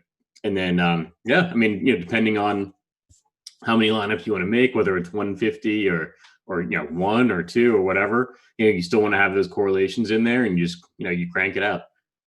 Yeah, I agree. And I'm the same with you. I mean, like I said, all the projections are here. I've got the screen up for those watching on YouTube. You guys can see it here. There's, the core 4 is what you would get with the link that you used to sign up there. The blitz, if you go one step further, you can add that. Derek Carty's got some great projections, standard, ceiling, basically build for what you want to build. There's a dropout menu here where you can actually just click lineup preview. So it's not just for MME. You say, oh, look, John and Tambo, they're out there running 150 lineups a week. That's okay. Everybody has their own preference. You run 1 to 5 lineups, you can do it right here in the sidebar. And I love that as well. Practicing away at my 1 to 5 max. And when you get into these higher dollar ones, you got to have a way to get there. So we're going to talk about that. Yeah, I think you mentioned some really good points. The other thing I like about the lineup builder is that you can use it for, building in sets. So if you say, I want to pick, 5 quarterbacks this week that I want to go after, you can use this to build with just 1 quarterback at a time, build 20 lineups. And then I call it like a virtual hand building, John, where you're kind of looking at it on the screen with that save feature. And you say, I don't really like that one, or you can just one-off swap. Do you ever use the builder that way? Yeah, of course. Actually, I do. I go through 1 quarterback at a time when I'm building like 150 lineups. I do that exactly what you just described. Yeah, I like that strategy. I think, like I said, virtual hand building is what I call it, but I think it's just better where you can actually see what you're doing versus just taking whatever this thing spits at you. Like, when Blender HD, Jordan Cooper and I did a show, you guys can also go back and check that out. That's a show we did before the season on Lineup HQ with NFL. It's in-depth, it's evergreen, but it showed sort of the same style of how we can do that, take our time with it, get our stacks in there. So let's segue over. We're not going to go play-by-play. There's enough shows that did that already this week, but we do want to utilize the builder. I've got it up in front of me here. Maybe just give me, I know you got your conviction plays in here, but what's sort of your, 2 to 3 favorite quarterbacks this week on the slate? We'll get a couple of each position and build out some lineups. So, yeah, I mean, I think Kyler Murray is kind of stupid cheap, especially on DraftKings. He's got that running floor, and then there's always the upside with his arm. So he's one of the top plays, I think, especially on DraftKings. Then, Lamar Jackson, again, same thing, and much more expensive, obviously, but he's got that super high floor with the rushing. I mean, he's going to be getting 70, 80 yards on the ground, possibly a rushing touchdown. In addition to his passing stats, it's like you're adding an entire running back to your team. And then, other 2 quarterbacks, Dak and Matt Ryan in the Dallas-Atlanta game that is projected to be very high scoring. Yeah, I think the Matt Ryan one is extremely interesting. I'm big on Dak. I've got him marked up here, tagged up. I liked him. It's always this way, right? At the start of the week, you love someone, and then everybody loves them with you. And you're like, oh, geez, now I got to look for a way to get a little bit contrarian. I mentioned the Q hunting show. You guys did talk a lot about this game in particular because obviously it's going to be popular. I think one of the key points you brought up that I was really behind was that there's so many games this week that is that really, it was like an 11-1 chance or something that this game's not the game, and there's other games out there. So I'm not going to go away from it. I don't think it's wise to just completely ignore it. I understand if you have a high risk reward appetite and you want to just say, forget it, I'm going to leave it off. I get it, but I like to just get a little bit different within it. I think one great point you just brought up was Matt Ryan, because I think that's a way where you're looking at here, 10% versus 12. It's only, 2%. But at the same time, it's just going to make for some more unique builds because most people will probably have Dak, Cooper, Gallup, Lamb, some mixture of that on top of how, chalky Zeke's going to be. And then you've got the other way you could run it with Julio, Hurst, Ridley, Gage. There's lots of guys that people are less likely to use. What are your thoughts on that? Yeah, so actually I really like the idea of excluding Ezekiel Elliott from like Dak Prescott teams, right? So like you're probably not going to see 2 touchdowns for Amari, 2 touchdowns for CeeDee Lamb, and 2 touchdowns for Zeke, right? But you might see Zeke run in 3 touchdowns, and then Matt Ryan's trying to come back to Julio, reception after reception to Ridley, Julio. Maybe Hayden Hurst gets a touchdown. So I kind of like the idea of not pairing Dak with Zeke, but then pairing Matt Ryan with Zeke if you're building multiple lineups. Yeah, and so I just went into player groups here so everybody could see, trying to, kill 2 birds with 1 stone. And the first group I made was, Dak, Zeke, at most 1, right? And then if you wanted to do, like you said, I'm not going to do everything here right now, but you could do Ryan. If using Ryan, you get Zeke in there. And that's how you can build these groups up. And like I said, because the building process of all those groups. And I'm sure with you, the same stacks takes so longer. I'll show some quick stacks after and things that folks can do just to, be able to make their lineups a little bit easier, especially if doing like a 20 max or starting small. I like those picks you had. Tell me if I'm crazy on a couple others, I guess. So a couple others I like. Tom Brady. I think, there's, you mentioned this as well. It was just something I wanted to watch fresh with. I knew you coming on the show, but you mentioned about the angry Tom. And I didn't hear anybody else talk about that all week, but it did used to be a thing. And then literally this morning, one of my notifications pops up on Twitter saying that Tom was pretty much angry at practice. Like, so obviously he hates to lose and he wants to bounce back hard here. So what's your thoughts on Tom? So yeah, I think he's got a huge range of outcomes. I mean, we kind of don't care about the floor so much in GPPs, right? So I think he's got a lot of upside. And I think that game could be high scoring, right? So you can pair him with some very high scoring, low owned pieces. So you have like Tom Brady, Christian McCaffrey, you're running it back, and then take your pick of the Tampa wide receivers, right? So Mike Evans, especially Scotty Miller is a guy I like a lot this week, particularly in that point per reception scoring. I agree on DraftKings. I think it's a fantastic play. And it's also, he happens to be 4.1K, which is right in that range of pretty much all the chalk wide receivers, right? So, pick your poison in there, but I do like that call. And obviously we're going to be big on stacking and correlation. We'll get to quick stacks later, as I mentioned. Kyler's the most obvious, I think, but sometimes just the obvious play is the right play. You talked about, Lamar Jackson and getting basically like a quarterback and a running back in one. It's not to say Kyler is Lamar, but he definitely, does sort of the same thing. Last week did the same thing, runs like him. And the discount is what, 2.1K to go down. So it's, that's why he's going to be popular. We know this, but you'll have to look for ways to get different with him. Maybe people aren't as keen to go back to Hopkins when there's a guy like Devontae Adams right there who's going to be chalky. So we'll move over to that in a minute. The last guy I really want to hit on, there's some others that are in there. You could play some Josh Allen.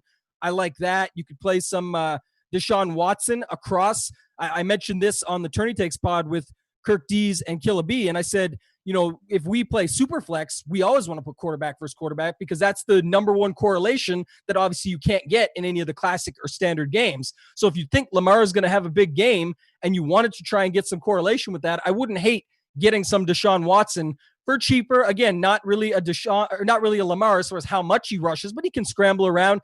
Doesn't quite have the O-line to go with it. But the one I really want to get your take on, and we'll move across to running back quickly, is Patrick Mahomes.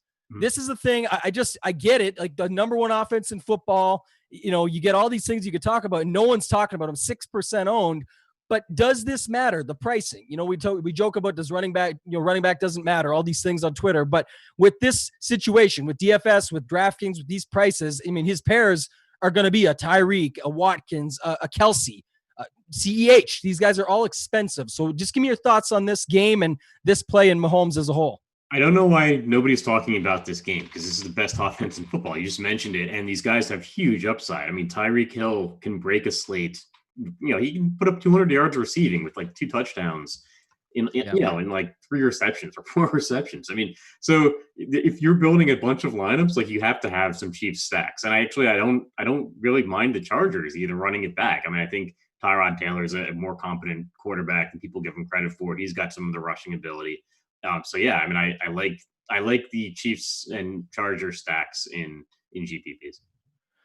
Yeah, I'm with you there. One of my thoughts, and this I wasn't really on that, but I'm less on Lamar. I'm obviously rocking the Ravens gear. It's my squad. I'm in Canada, so I can pick my team, but I've always been a Ravens fan. I didn't hop on when Lamar got there. Trust me, I've been through the Joe Flacco elite days. I've been through it all. So excited to have Lamar, but one thing about his price is, like I said, it's expensive. And then with this matchup, I just don't know if it's going to be necessary. But to your point on Patrick Mahomes and against this Chargers D, I think the only thing I really saw that besides price, which I brought up before, was that, the Chargers have held him down in the past, but now their defense isn't the same. They've got quite a few injuries across the entire board, but even in the defense alone, they've got some injuries. So I think this is a spot that you could pick on them. Kirkwood got me sold on them there, Kirk Dees in the Tourney Takes pod. And also the fact that the tight end position, everybody's going cheap this week. Right? Everyone's using a cheap tight end. Pick your poison. There's 4 or 5 that we're going to name when we get there. So I really don't hate it. Any more thoughts on that? And we'll move to running back. Yeah, I think you're right. Like, so if you use an expensive tight end, you're getting a unique construction this week because there's so many guys, Herndon, Jordan Reed, So if you're using any other expensive tight end, you're going to end up with a unique team. So I think that's important. Yeah, I like that. Just as like you've talked about it in the past. I know I've talked about a lot about unique ways to get leverage without being, quote unquote, too cute, right? Where you're just picking all these 1% plays to make sure it's unique. Well, you can do that. It's like if you're in a MMA or PGA slate and you leave $2,000 on the table in every lineup, yes, you are going to have probably 150 uniques. It doesn't mean it was the right strategy or it was the upside to get to the top of the tournament, right? You don't get points for ownership, but yes. Travis Kelce is going to get points. So that's something you want to keep in mind. Exactly. And I love that. Let's segue over to running back. What I've been doing is just, I know you might not have it up, but for everybody watching that, in quarterbacks, I was just setting some mins on them just to make sure when we get to our build, we get them and then show them how to sort of finagle through it at the end if we're going to pick some stacks to go through. Talk to me about running back. Again, do same thing, maybe 2-3 plays that really stand out to you, maybe for tournaments, and then just the obvious values because we know there's some out there. Yeah, so I think the three that are really jumping out for everyone is Derrick Henry, Ezekiel Elliott, and Jonathan Taylor. Mm-hmm. And I think the one that I like the least of that is Jonathan Taylor. Derrick Henry, I think he's just a monster, and I know he's going to be chalky, but I'm not going to get away from him, and because I don't know who's going to tackle him on the Jacksonville defense.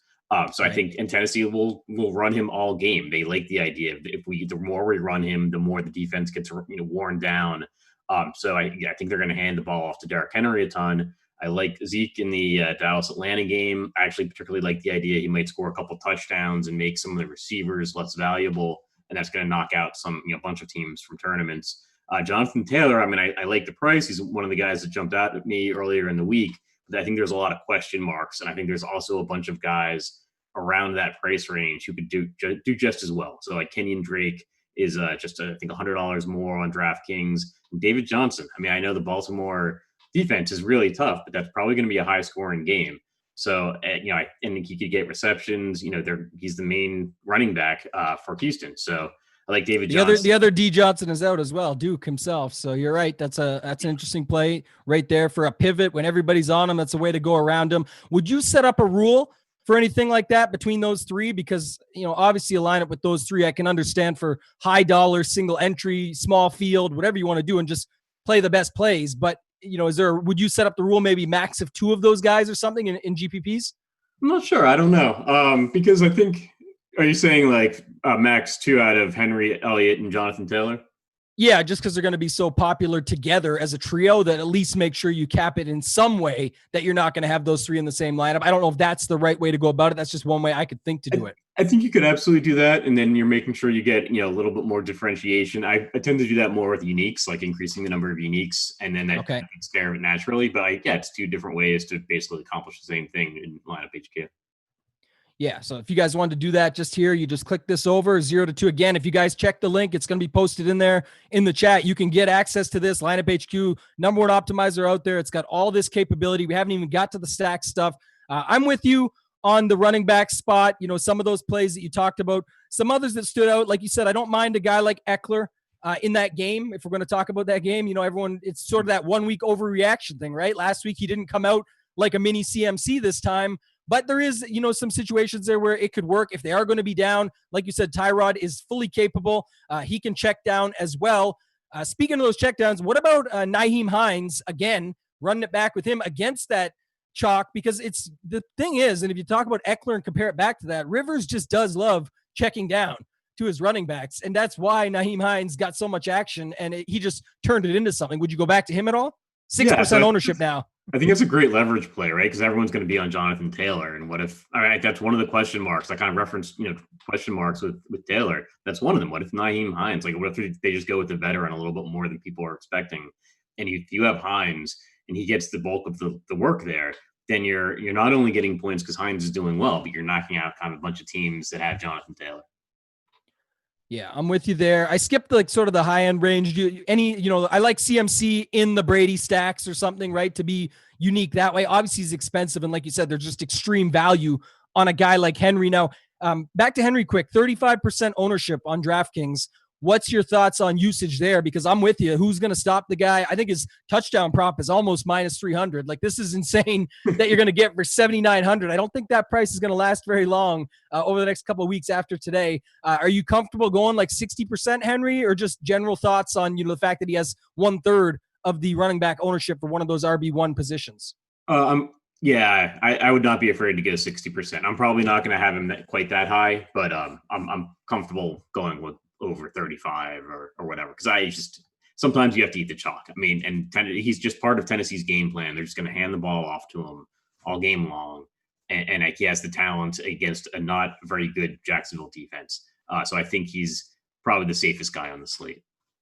Yeah, one of the guys, and they can definitely work together. So back to the groups and the rules on that note with Henry, I'm with you. And it's kind of like almost like in Showdown, right? Where you got to set up for a situation. And you mentioned sort of the Zeke and Dak group. I might set one up as well for Tannehill and Henry, even though they can it can work together. I'm saying maybe you look at some builds like this when you're putting them together, because I like, and we didn't talk about it at quarterback. Whoops, I keep clicking the wrong thing. But I like the Tannehill stacks as well as a way to leverage this ownership. Now, again, they do work together. You can use that. I just wanted to bring that up. One more section, too, I want to go through here is sort of that bottom 5K range, because I mentioned the Hines is the obvious leverage play. But Melvin Gordon, right, with Phillip Lindsay out.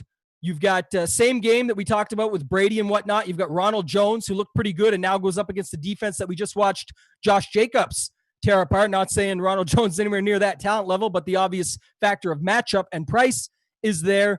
And then if you go down a little bit, there's some other guys, in the 4K range. Any thoughts on the lower end range in running back? So yeah, you mentioned Ronald Jones. I like that. I think people are going to be concerned about Fournette and McCoy, but I think Ronald Jones is still the guy there.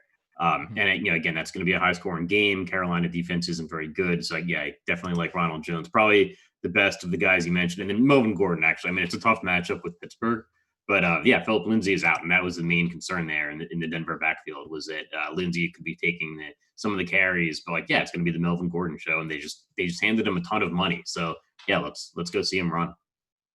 Yeah. And I agree with that. I also don't mind Melvin Gordon. I like Ronald Jones still over Melvin Gordon, but I kind of like Melvin Gordon for when we get to the secondary stacks and the quick stacks, where you could run like him and Deontay Johnson, they're both, Deontay Johnson's popular, but is he popular in a secondary stack with Melvin Gordon, who not everybody's on? Again, can I get leverage and get unique without getting crazy and stupid? They're actually both in excellent spots and would work and pair well together as a secondary stack.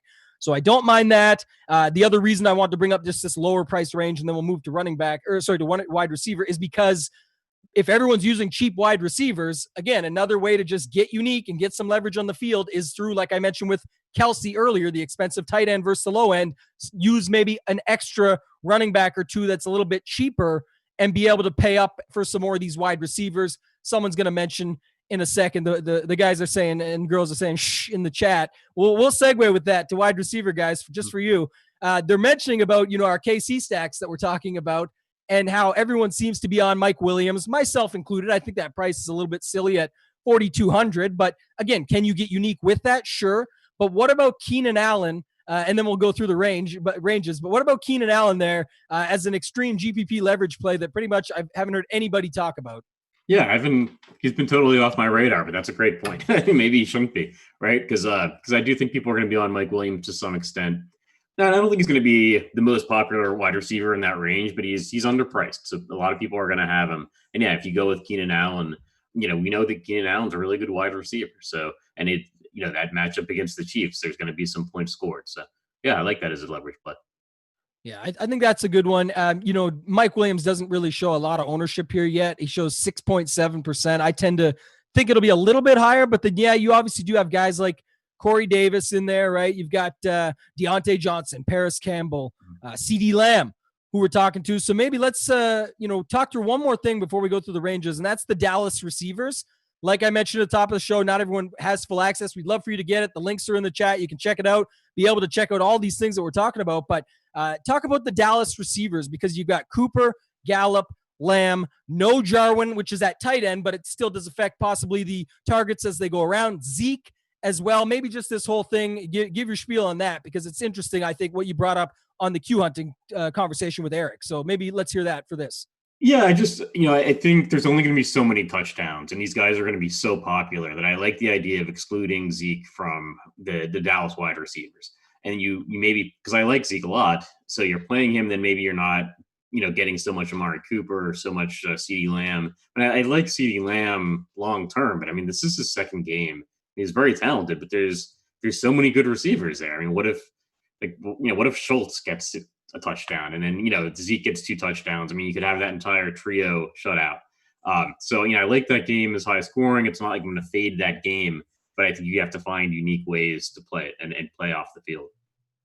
Yeah, and I'm with you there. I like that too, because it's kind of like one or the other. The funny thing is, back to Zeke for a second, ownership-wise, 26%. I was going to say one more thing on that, is I actually like him less than I do Henry. So I'd probably cap there, and I'm with you. I'm being over the field on Henry. Even on FanDuel, the same. I know Zeke is extremely cheap over there, but it's kind of the same feeling of just, Henry's going to pound 1 in, if not 2, I think. But the other thing is I don't know if it's been announced yet, but I know left tackle Tyron Smith for Dallas was questionable. So I'm not sure if that news came out. I don't have it right up, and I'm running the show right now, but if someone can post it or you want to check it. But the thing is that would be interesting as well. He could get more checkdowns, but it would take me a little bit off that and a little bit more to the passing game. I still love the passing game. I like Lamb, chalk or not. I'm still with it. I think it's a good play. But then, you get some leverage here on a guy like Cooper or even Gallup, who last year we were all over, and for, good reason. It's not like we should be off of them. So mix and match your stacks there. Don't be afraid to use them opposite of a Matt Ryan stack. That's the idea, right? If you're going to get some unique leverage, you can use, instead of, most people are going to use Ryan, Julio, Ridley, or Hurst, and then Zeke, use a pass catcher and leave Zeke out still altogether. There's still lots of great plays, as John and I have talked about. Let's go through the ranges. I think Devontae Adams is by far just too cheap. The best play. It's another guy kind of like Henry. It shows 19.6% ownership here. I mean, I'd have no problem with at least 40. And I normally don't like going heavy on wide receiver ownership because it's extremely volatile. So I'm saying maybe that's my case of this week, where that's my one-off, that I'm saying I'll go to 40. And then I could even cap everybody else at 20 or 25 and just let it disperse out. What's your thoughts on Adams, and what's your thoughts on sort of the way to handle the ownership and usage with him? So yeah, I like Adams. He's my highest owned wide receiver on DraftKings. And then I like Julio as well. I think he's kind of a leverage, because I think people are going to be pounding into those Dallas wide receivers. And what if it's Zeke running the ball, and then the Falcons are playing catch up, and Julio and Ridley are getting the receptions. So those are my top 2 highest owned wide receivers.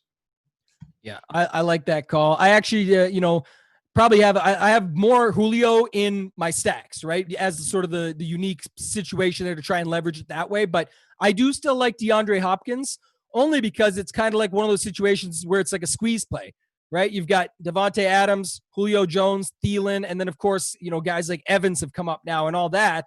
And so, at 13%, Hopkins just sitting there.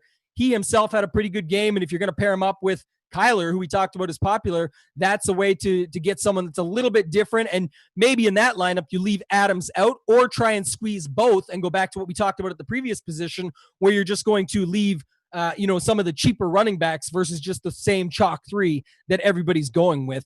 Dropping down a little bit. You like Ridley? You like Gage? What's your thoughts on those other Atlanta guys flipping to the other side? I mean, I probably like Ridley more than Gage, just because I think Gage has got a limited ceiling. So, yeah, I mean, if I'm running a bunch of Dallas and Atlanta stacks, I'm definitely going to have some, a lot of Calvin Ridley, like Hayden Hurst as well. So, yeah, we know there's going to be points scored in that game. So, yeah, it's just going to be running a lot of stacks, with different combinations of the wide receivers, but probably less so on the Dallas side and maybe a little bit more on the Atlanta side. Yeah, and we got about a half hour left, so we'll spend a little bit of time here. This is just the sort of the fun part, and then we'll get into quickly through tight end. Defense is sort of not the Jordan Cooper, play wherever you want, but you definitely don't need a set in stone one unless you think there's some crazy advantage or a hunch you've got and you want to risk it. But talking about wide receivers still, let's flip flop through some of these pairings and see your thoughts. Obviously, in stacks, I agree with you 100%. They all work when you're stacking up, but maybe some favorites. So Cooper Kupp, Robert Woods. What's your thought between those two? Probably like Woods better. Yeah.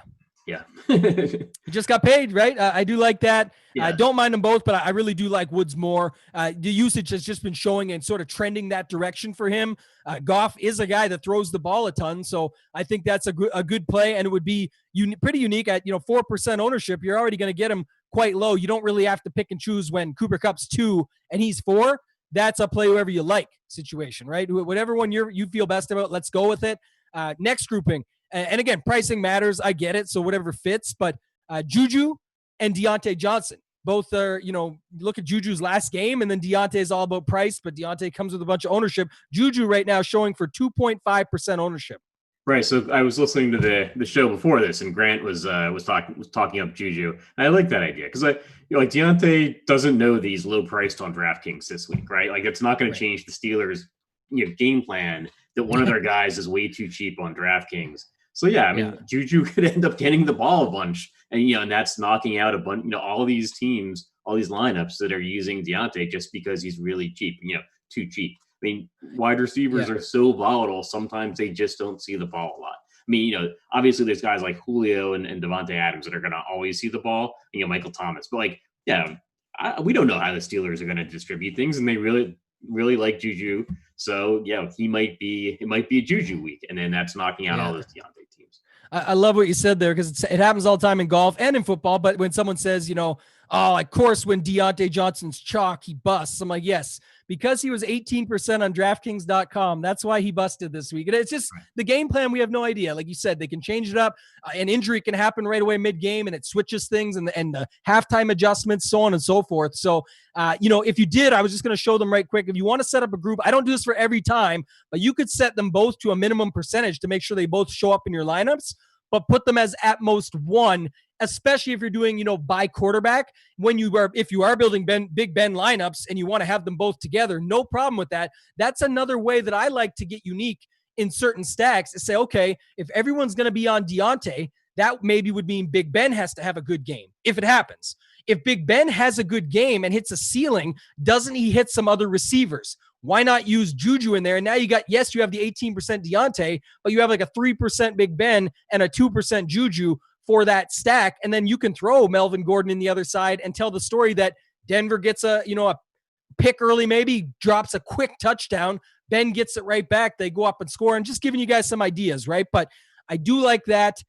Going through the rest of it here, some other plays. Mike Evans, I think, is going to be an obvious one because just seems too cheap, 6,400. If Bruce Arians is honest, then it's going to be a play where he's going to use him. He says he wants to get Mike Evans the ball more. I could see situations in the end zone where they just throw 3 fades to Mike Evans. I mean, he's going to catch one of them most likely. And at 6,400, it's not something we're used to seeing, right? With Godwin out, Scotty Miller, you mentioned, I think that's a great play. We already sort of talked about that one. Any thoughts on this Allen Robinson situation? There's some squeaky wheel talk out there, but it was kind of like he just went on a rampage and deleted some stuff off Instagram and his Twitter, and then came back out and said, "Nah, I'm good." So I'll be patient. What's your thoughts on that one? So I don't love that game, too much. And I mean, he's still, no matter how angry he is, no matter how squeaky the wheel is, he's still got Mitch Trubisky throwing him the ball. so I don't know. I mean, I think he's a very talented wide receiver in real life NFL. This week, I don't know. I'm not so high on him, despite the squeaky wheel talk. Yeah, I'm with you there. That's sort of my exact feel. I didn't think of it like that. At 6.4K, you've got like Robert Woods, Mike Evans, Will Fuller, Amari Cooper, Stephon Diggs, if you want to go with some of them Josh Allen stacks. There's just so many options there that he's not one that super stands out to me anyway. And then talk to me about indie receivers, because I think if you are going to leverage, one of the best ways to leverage this Taylor situation is to go with the pass game. I mentioned Nyheim Hines could be utilized with Rivers, but you also have Paris Campbell, who's a little bit chalky. And then a guy like Hilton, where's he at here? Yeah, 9% ownership at 5.7K at home, where we typically like him. And even if Rivers doesn't have the same arm, it's Hilton's guy that can catch one of those slants for 10 yards and then just take it to the house on that turf. So what's your thoughts on Campbell, Hilton, the Indy stack, and then maybe running it back with a guy like Adam Thielen or something? Where are you at in that situation? That's exactly what I like. I've got T.Y. Hilton as one of my conviction plays, going to probably aim to be 2 or 3 times the field on him. I like Paris Campbell as well, but I think Campbell's going to be a little bit more popular this week. And yeah, I don't know why people aren't talking up T.Y. Hilton. I mean, Devontae Adams just destroyed that secondary. Yeah. And T.Y. Hilton, yeah, I mean, he can catch a short pass and go for 75 yards. He doesn't need Rivers to throw it, 50 yards down the field. I mean, Hilton's, playing at home. I think, he's a burner. So I like T.Y. Hilton a lot this week. And I wouldn't mind going with Paris Campbell either. And then I like the idea also of running it back with Adam Thielen because it's so concentrated there, the passing in Minnesota. Yeah, almost identical situation to what I just spoke about, right? When you've got Deontay Johnson-Chalk, but then you can pair it up with that situation if you like it. And this is probably one I like a lot more, to be honest. I've got more of those stacks that you just mentioned, right? It's going to be with Rivers and then mixing between Nyheim Hines, Campbell, and with Hilton, and then running it back on the other side with Adam Thielen. So definitely like that. And then let's sort of move down here and talk about these, mid-range guys. We mentioned Keenan Allen. I think that's an interesting one. Any take on the, Marvin Jones situation? Because there's Marvin Jones, and then I think it's Quentin Cephas, and he's another guy that got like 10 targets last week for super cheap. So the Detroit guys in that game, where are you at with that? So, I think Marvin Jones could have a good game. I think people were really high on him last week, and it didn't really work out so well. Kenny Golladay is still out. So a lot of the same thought process we were using last week still holds true. Just Marvin Jones is going to be a lot less owned. So I like the idea of going with Marvin Jones. I know Cephas is probably going to be a little popular. We'll see. He's just got kind of a weird name. I think he sticks out to people. But he did. He got a lot of targets. So I'm probably going to be mixing and matching the Detroit wide receivers and also TJ Hawkinson in some Green Bay Detroit stacks. Because, those are two good quarterbacks that can air it out, right? Aaron Rodgers and Matt Stafford. So that's one of those games that we're not really thinking about so much, but could easily end up, scoring more points than Dallas Atlanta, which everyone's going to be all over. Yeah, and Stafford loves to chuck the ball, and so does Rodgers right now, especially right after they picked Love in the draft, and now he's thinking he was sort of snubbed. I think that's part of it. And we talked about how good a play Adams is. How can you get additional to just having Adams in your lineups? A good way would be that Detroit stack, and some folks asked about that in the chat a little bit earlier. I think that's a good way to be able to go out and do it. Now, Perryman's down there at the same price, so I think that's what's changing the ownership. So Cephas is going to be 2.7%, even if it is 5, to your point. I think could be a little higher than 2.7. Perryman is pulling away some of the ownership, so I wouldn't hate that. And then the last couple of questions from the chat, maybe just thoughts on a couple guys here in Terry McLaurin and in Marquise Brown for the Ravens. What are your thoughts on those two? I like Brown a little bit more. I think McLaurin's just a little bit too highly owned. That offense just isn't good so far that we've seen. I know F1, I live in the DC area, so I know that, he's the main guy, and he's the only real wide receiver they have. But I don't know that they're going to be playing at that fast of a pace, even playing Arizona. And McLaurin's just a little bit too expensive for me. But he is a guy that can break the slate. So. Yeah, I agree. I got a few shares of him only because I'm, pretty heavy on this Washington-Arizona game.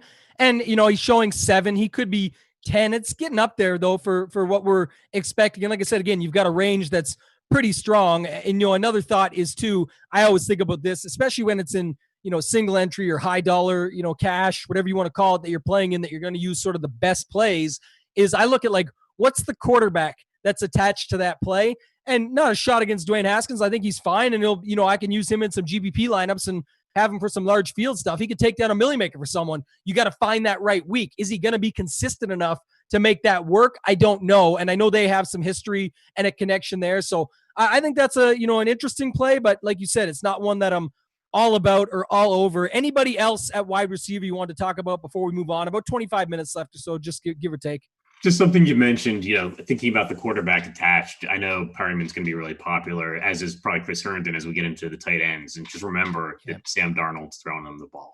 So and they still play for the Jets. No shots. Sorry, not sorry. But yeah, it's tough. And I'm with you there. And that's like a decision in cash this week. I know it's a lineup build show. We're talking about more than one lineup. But if you do play cash out there and we're trying to drop any nuggets we can, I think Perryman, that's one. Could he do something? Yes. Did he do something in Tampa Bay? But look what Jameis was doing. I know he's throwing the 30-30 club, which isn't ideal to be within as far as interceptions and touchdowns go. But he was still throwing a lot of touchdowns. He was airing the ball out. This is Sam Darnold that's attached. Now, what I will say is if you do want to go there, that was one of the disgusting plays I forgot to mention to you earlier.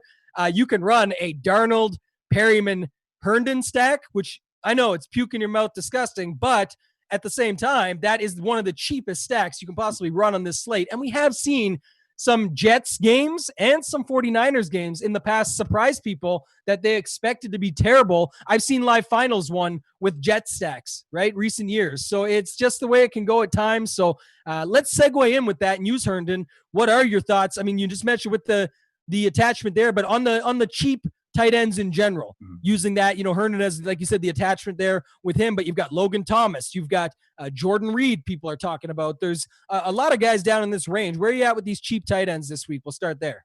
So probably my favorite is Jordan Reed, but it hurts, right? He's so cheap just because he's actually cheaper than all the other cheap tight ends. And with Kittle out, I mean, Jordan Reed is a receiving tight end. He's familiar with the offense.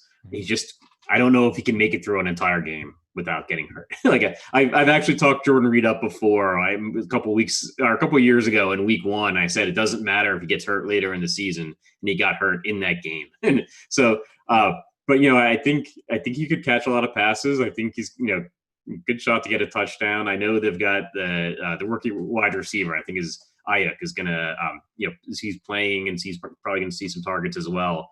But I think San Francisco could roll in that game. And so I like Jordan Reed most of the tight ends.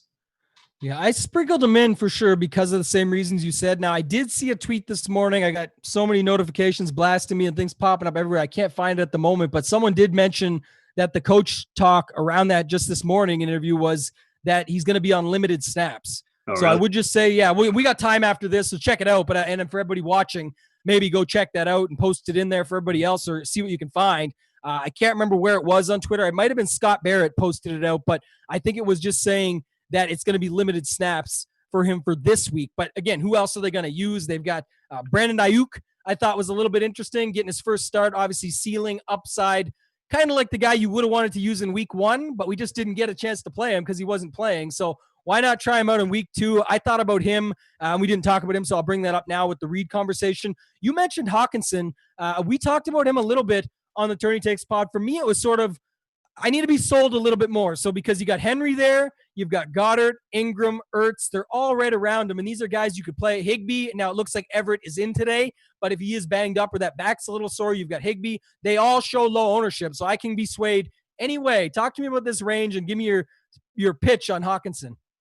So yeah, I just think he's a talented tight end. I think first round pick last year, and I think they want to get him more involved in the offense. I think they see him, as one of the premier tight ends in the league in the coming years. So and I think Matthew Stafford, loves to throw the ball. They're not going to be running, I think, as much as they have in previous years. You've got Galladay out, so I think there's room there for Hawkinson to be getting targets and touchdowns. Yeah, Hawkinson showing 3%. I think this goes back a little bit. It's a good sales pitch only because of one other thing, too, that I'm thinking about. Marvin Jones, 7%. And then we'll go all the way back to Stafford here just for a second. Because, yeah, people did bring this up, and I think it's a good call here. What was Stafford? 6.2. 2%. So, yeah, going back to tight end with Hawkinson, what you just said is I think that's a nice stack. And even though Cephas was only showing up for such a low ownership, it's kind of like, again, why even go there when you can go with Stafford, Marvin Jones, Hawkinson, 555 and a touchdown last week. I mean, like you said, a guy that they're high on. Good play, great play maybe as far as overall goes. And then Adams on the other side. Like there's literally nothing wrong with that stack.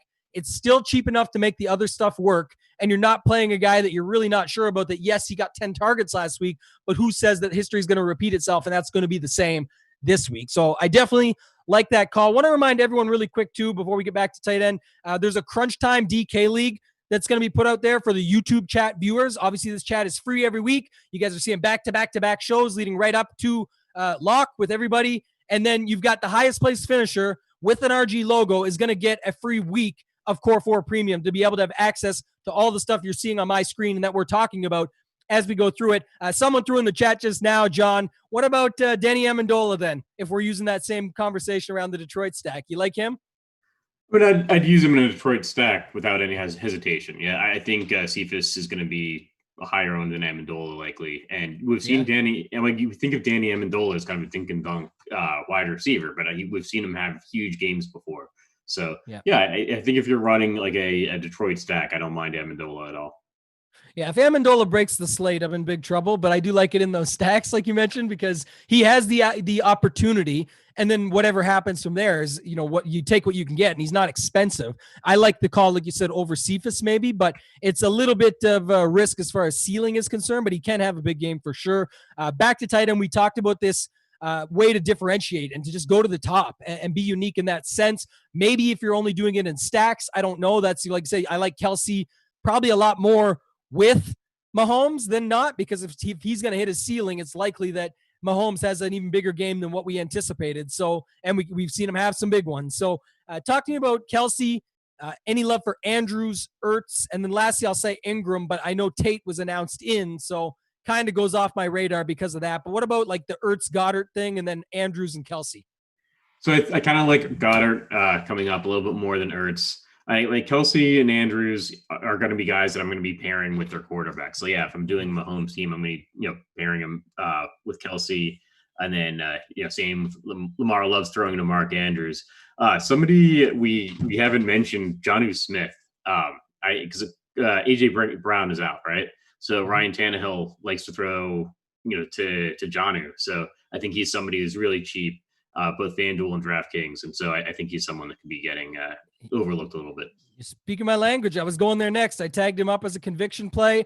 I think the interesting part there is the Corey Davis situation and even Adam Humphries.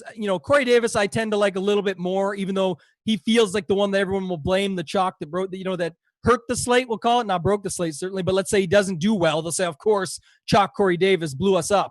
But I already liked Jonnu Smith. This is a guy they've shown that, liking to with no A.J. Brown. He's a big boy. He can catch and run, the yards after the catch. Pretty much everything goes there. And again, what is he tied to? A pretty good quarterback in Tannehill. What is he leveraged to? A pretty chalky running back who we still love, but you could even use Henry in one of these situations. If you want to go Tannehill, Henry, and Jonnu, I pretty much think you have the entire end zone covered. Because, well, it could be Davis. Yes, it's not as likely to be a guy like Humphries.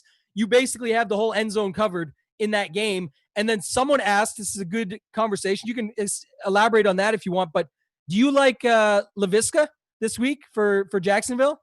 I do. I think I just think he's a talented NFL player, and I don't know that anyone's necessarily thinking of like Jacksonville offense, right? Like we're skipping right over the Jacksonville offense. But I mean, they're going to get the ball just as much as any other team, so we all love like Derrick Henry. We're saying we like Jonnu Smith. Why not run him back with a Jacksonville guy? Yeah, I certainly love that. And I also like too, when we talk, we're going to go here pretty quick now, 15 minutes left to these stacks. Like, so we're not talking about defense really, but in a secondary stack, Henry popular, how do you get, you got to still use him. We just talked about being even 60% on him. Why not use Shenault on the other side of him as a mini stack? Because if it is just him running it all game, let's not trust maybe going back to Minshew to blow this game wide open and have to run that whole stack. Just run a guy on the other side. And I think he would be a perfect candidate. Guess what? By the way, he's also 4.2K, surrounded by all the chalk, and nobody wants to use him, and had a pretty good week one. And there has been talks of them wanting to use him almost like a Mohamed Sanu style, where they want to use him all over and move him around. I think he got a carry last week even as well. Where they've got that situation with Thompson and James Robinson, who guys didn't mention as well. But there's a lot of things you can do on that side, and I think he's a perfect opportunity to run him back the other way, or even in your full Tannehill stacks. And then lastly, I like Logan Thomas. I know he's extremely popular. You have to work around how you use him. I'm certainly using him more in the game stacks, but I think the situation with him is just the price, the upside, the opportunity, and then I kind of like the little mini revenge factor. He was originally drafted by Arizona, and now he gets to go back and play against them. So it's just a little other nugget on the table. It's one of those ones where I feel like if the chalk is okay, so I'm not going to shy away from that. Build rules, talk a couple minutes on those. You mentioned doing it by quarterback. I like doing it by quarterback. Couple things that I want to talk to you about. We're not going to set them all, but how many unique players do you like to use? Let's say we're setting up for 20 lineups because we're going to do quarterback A here. We're going to do Mahomes lineups, 20 Mahomes lineups. How many unique players do you typically like to use? And does it matter by how many quarterbacks you have, or how do you set it up? So yeah, I'll actually play around with it depending on how many lineups I'm doing. At some point you actually kind of break the break the tool if you add too many, because you end up not being able to get enough lineups. But I actually try to mix and match as much as I can. You can put it up, 3, 4. Just trying to, especially if I'm doing one quarterback, because I want to. I want to be getting different defenses. And then another way you can do that, right, is you can be setting your max exposure on all the defenses to like 10% or 15% or whatever you want when you're running those Mahomes teams or whatever quarterback you're running for. Yeah, and John's talking about this, guys, here. You can change the max on them. I typically do it to like a max of 25 and then see how it plays out. And if it's giving me too many at the top because it likes their point per dollar or something, then I'll adjust. But for the sake of the video and the spirit of it, I'm with you there. I like, 3 or 4. The good thing about doing it by quarterback, though, is if I do see a lineup I absolutely love, I might just duplicate that and change a defense. Or maybe like a 2v2 that will work with a different running back and defense to try and make it a secondary stack or maybe even a third stack where it's like, I really love that build and I think it's going to be unique. That secondary is unique, the secondary stack, but I want to get one more thing in there. Salary constraints real quick. And then one more, I'll go after that. What's your salary constraints like typically? You mean like setting it so I'm not using maximum salary? Yeah, do you like cap at 49.9 because of the opportunity that everyone's going to max it normally, or do you say I have to go at 48.5 and up? Where are you at with that? No, so NFL main slate, I would not change the maximum salary. I'm not so worried about like duplicates. I mean, there's just so many positions, so many players, and we've got a 12-game slate, so I'm not necessarily. In other ways, yeah. Yeah, I'm not thinking someone's going to duplicate my lineup, especially if I'm like using my own unique projections. Okay. But for showdown, absolutely, I would cap that, especially like FanDuel. I'm not going to use like the full 50,000 in their single game format. Yeah, I've been learning that a lot more, and I think that's a great call for FanDuel Showdown because there's no position swap by salary or anything. Like, it doesn't matter who you put in your MVP. It doesn't change the salary like it does in DraftKings. So great point there. And then the last 2 quick ones I said. So flex exposure. I personally don't use tight end in the flex. I know it could work even on a week like this. There's cheap tight ends. I just haven't seen it work enough times. Back to the QAnning thing that you and Eric do, the show. Eric's done some extensive articles in the past. Just want to bring it up because it's on the show with you and has done it on here with Slate IQ and going through it. I think it's like literally one time or like 3% of the time over the last 4 or 5 years. Britt Devine as well has done some stuff on that. And maybe it's his article and Eric does beside it with his Slate IQ stuff. But do you use tight end in the flex at all? I do, but I probably shouldn't. You're actually making a really compelling argument that I should be checking that box off because I do use tight end in the flex. And it probably doesn't work. So maybe I shouldn't. Hey, you're the guy, man. I really look up to you. I think you do a lot of great things. I'm happy to be on here with you today, just learning lots as we go. So trying to get a few questions in there, not always just for the viewers. I like to ask some questions too. And I think there's different ways to look at it. And certainly on some slates, there would be opportunity. The challenge of what they talk about in these articles in the past is the ceiling cap, right? How do you get 2 ceilings? And normally to get a ceiling, like, yes, we know Ertz, a guy like Ertz, and right now they might be down on him because of the contract talk.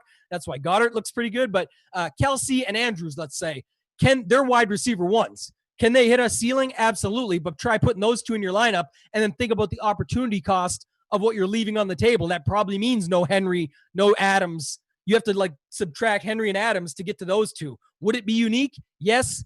Might it be smart? I don't know. We'd find out after. We don't get the answer sheet till after the results, right? Yeah. And then last thing I want to talk about was just the max total ownership. Do you mess with, obviously large field, it's important, but can you get unique enough without using that? Or do you like to use it just to make sure that when you're looking at your 20, let's say you're building 50 to take 20 from, do you use that to try and have as an extra leverage piece to say, okay, I got to exclude that one. It's just too chalky. I think you can use ownership in that way. And I use ownership in that way in other sports like MMA. I'll do that. Like I'll just say, I've got too many favorites here. That's not likely to happen. And if it does, this lineup's going to be duplicated. In football, because I'm using the uniques and I'm using the max percentage exposures on different positions, I don't worry about total ownership so much. And I'm just not putting my cash teams into tournaments. Okay. And I'm with you there. I sort of like that. And it's like you said, it does result in other sports where you can say, and especially if you've got your own projections, as you mentioned, if I've got this much projection on the same quarterback, the same stack build, but my ownership's 40% cheaper, I kind of like that because it's going to guarantee it. And I'm still playing a lineup that I like quite a bit. So Lastly, we only got a few minutes left here, but I've talked about the groups enough. You guys have seen those where I went through it and shown you some of the groups you can do. But stacks, quick stacks. I mean, I'm sure you use those in some way, shape, or form. Setting up a primary stack, is there one that, sort of is your go-to? I know you can do like 40%, 40%, 20% if you have 3 different styles. Let's just talk about one for the sake of the video and having, 5-6 minutes to go. What would you do as far as a primary stack? What are you looking at? So this week, pick out a primary stack. Not necessarily for players. I'm talking about the tool to use it to say, like, for me, it might be quarterback from the same team, 2 of wide receiver, tight end. I want triple stacks with a guy like Patrick Mahomes. If he's hitting the ceiling, I want it to be with at least 2. And I don't know if I'm going to put him with CEH. I could say 2 with running back, wide receiver, and tight end. Do you have a favorite sort of primary stack setup? So yeah, I'll do like 3 wide receiver, tight end, because I don't want to necessarily bring in the running back as often. But then I'll do individual player groups as well for some of the pass catching running backs. Right. So and you guys, go ahead. No, I was just going to say you guys can apply it as well to whatever teams you want. I've selected Mahomes. We're going to end on a Mahomes build here, but secondary stack. What would be sort of a favorite secondary stack? And this is just showing folks at home, like, you can set it up. We're going to do, for the sake of the video, 100%. I'm going to target the primary stack of a quarterback with 2 of wide receiver and tight end for a 3-man stack. And for a secondary stack, any thoughts on what you'd like to see there? What's your go-to? So I think running back and defense is the classic, but I kind of like running back tight end. Like we kind of talked about with Tennessee, right? Derrick Henry and Jonnu Smith. I think it's going to be that kind of game where Tennessee's not getting huge chunks of yardage, but it's going to be some Derrick Henry runs, then some Jonnu catches, and then at the near the goal line, either one of those guys could be getting a touchdown. So yeah, you can add like running, correlate your running back with a tight end. Yeah, and so I'm with you there, and I just made a narrative for everyone watching. It's the same team as above, opposing's below. So I got 1 quarterback, 2 wide receiver tight ends, and then maybe we'll run it back with 1 wide receiver running back. We're going to do some stacks where we run it back 100%. On the other side, I've got 1 running back with 1 tight end from the other side. You could, again, if you're like just a pass catcher, you could say 1 running back with 1 wide receiver tight end. Do that on 50% of your stacks. Add a second one. It's at 0. I'm going to change it to 50. We're going to do this just for the sake, and then we'll see it and change it to running back, defense from the same team. So half the builds we get will be with running back, defense as a secondary stack. Half the builds we get will be with 1 of a running back for sure, and then either a wide receiver or tight end on the other side. We're not going to do third stacks. And the last thing I want to show people as well is I like to build more lineups. So if I'm looking for 20 Mahomes lineups, I might build 40 so that I can do what I talked about earlier with sort of that virtual hand building. So I'm going to click build 40. It should go fairly quick. We've got 4 or 5 minutes left here, and we're going to get out of here. Again, if you haven't checked the chat already, Devin's going to drop the link in. You can sign up, get access to all this. Check out the contest for YouTube viewers only that are going to have a Rotogrinders logo as their avatar, and the highest Rotogrinders avatar winner is going to get a free week of this to be able to have access to all this stuff and see it. It's just running out now, John, so we can see it. But the idea is they're going to be able to see everything that we just talked about. It's going to build as many as it can. In this case, it should be no problem. Like you said, you can break the optimizer if you want to spend 4 hours going through and having your stuff all set up that way. But you can use Lineup HQ to do all of this stuff, right? It's pretty much covering you from head to toe. Any final thoughts before these builds pop up for the slate? No, I mean, I think it's an important week to keep in mind how many games there are, because I think the Dallas-Atlanta game is going to be really popular. So I think if you're using players from that game, I think you have to be thinking about how you're going to differentiate your lineup. Yes, and you mentioned, we went through some of the plays, but the Hursts, we talked about Gage, not as high on him, but just the guy, Ridley going the Ryan side instead, using Gallup in between Cooper and Lamb, who are the more popular names. There's all kinds of ways to go about it. If you look, these lineups have popped up now, guys. So obviously our exposures are going to be heavily weighed to the Kansas City Chiefs side. And then, yes, it is liking a little more Mike Williams, but even through some Kelly, some Eckler, we'd probably have to go back. If you didn't get enough Keenan Allen, I set a minimum 10% and it only gave me the minimum. I'm not going to do this for time's sake, but you guys can change right here in the min. Well, that's not enough. I wanted 20 of him now because it only gave me 10 to his 7%. You can see what the ownership projection is here, what we got him at, 4 lineups of the 40. Obviously, that equals 10%. And then just look at, one of the top builds here, and then we'll get out of here, is you've got, Mahomes, Travis Kelce, Sammy Watkins in the flex, which will already be unique. And you're basically just saying, can he bust out and do better than, let's say, a 5,200? Can he do better than Melvin Gordon at 5,200 that some might put in there for their later slate? Well, he probably can, right? If Mahomes is going to have this ceiling game, that's a possibility. They run it back with Mike Williams. It's got Ronald Jones with the Buccaneers defense. So saying, Bridgewater can make some mistakes. They were the only team really to hold down CMC last year, by the way. We didn't talk about that earlier, but that was sort of the one spot where he got held back. And then you've got Devontae Adams, who we love. So it's tagging him up, right? He's going to be our heavily owned guy. And Christian Kirk. So you're still getting a piece of the Arizona-Washington game. What's interesting is it's completely fading the Dallas-Atlanta game. So what are your thoughts on just that build overall and then how it works against the slate? I like it. I mean, I don't know about fading that game completely, but who knows? Who knows what's going to happen? So I think that's a potential winning lineup, right? Like we're kind of differentiating, from in terms of games, in terms of players, in terms of the positions. So I like it. Perfect, man. Well, hey, thanks so much for coming on with me, man. I do appreciate you joining us. I'm sure everybody does. Super sharp. I'm hoping to run well today like you and crush it and kill the slate. I'm sure you're going to do the same. Back in some Qs, back in some big GPPs. Appreciate all you guys out there, man. This is awesome. You guys joining us every Sunday for this free show, going through how to use all the tools, checking it out. Sign up. Check us out. You guys can follow me on Twitter at @ToeTagAndTambo. Hit us up if you have any questions. Other than that, John, thank you again. Thank you, everybody, for watching, and good luck. Yeah, good luck to you.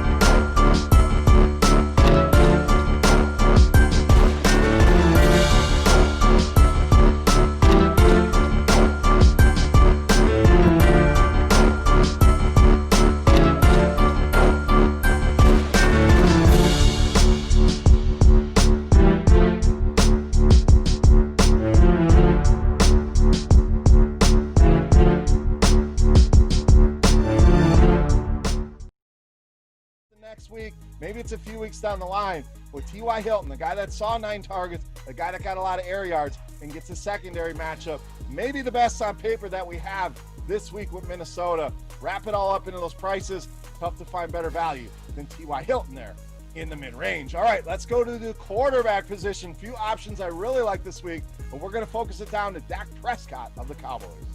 Now, there's a lot of different quarterback plays on the books that I really like this week here in week 2. You want to play Lamar Jackson, no issues with that. Against Houston with a 52-point total, Patrick Mahomes, some other names. But I think this is a spot Dak Prescott really gets it going. We saw him disappoint on a national stage.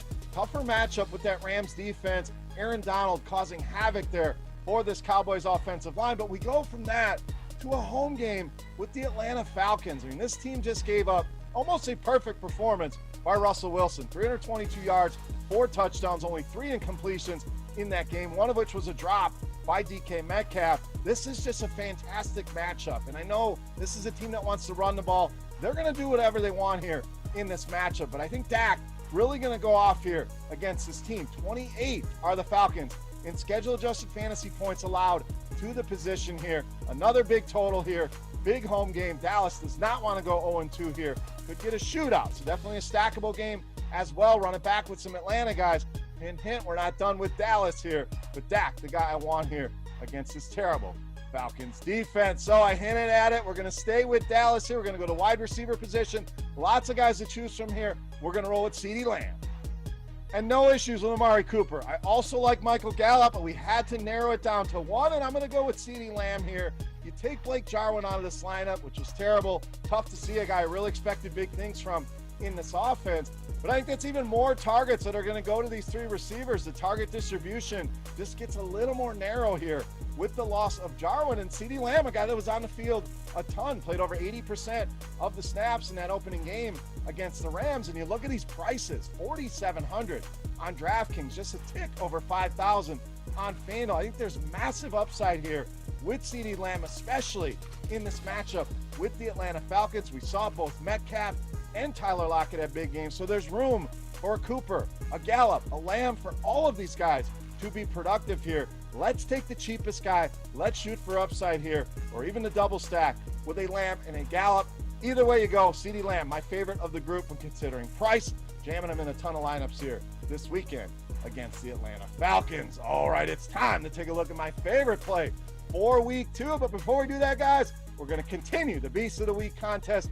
Very simple. It's a thank you to you guys for watching the video. All you have to do, get in the comment section right below the video and guess fantasy points on FanDuel will go with this week. For my Beast of the Week, the closest guess will win themselves either a free week of Rotogrinders Premium, gives you access to everything to try it out for a week, absolutely free of charge, or if you're already a premium subscriber, thank you for that, we'll send you a free Rotogrinders t-shirt. So let's wrap this baby up. Let's take a look. My favorite play for week 2, you know, Mass, the Beast of the Week.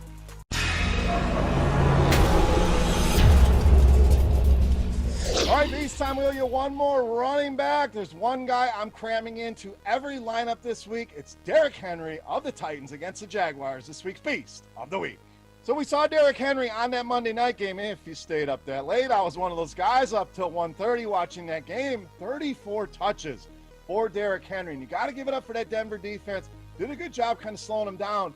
But the numbers were still there for Henry. As bad as it kind of looked, he got there eventually. And volume, the king here. If he's going to see this type of volume weekly, as we expect, he's going to be a monster here, especially against this Jacksonville defense. 31st in DVOA against the run last season. Now you take away some of the big guns on that defense from last season. Ramsey, obviously in the secondary, but guys like Ngakoue, Campbell, they lost a ton of guys on that defense, so they're going to go from bad to worse here. And let's take a look at history here for Derrick Henry. We all remember some big games against the Jacksonville Jaguars. That's right, 7 touchdowns over the last 3 games alone against this Jacksonville team. And in the last 2 games he has played this Jacksonville team at home, he is averaging almost 42 DraftKings points per game. Mic drop here. Very simple. Derrick Henry in a smash spot. Easily my favorite play for week 2 and this week's Beast of the Week.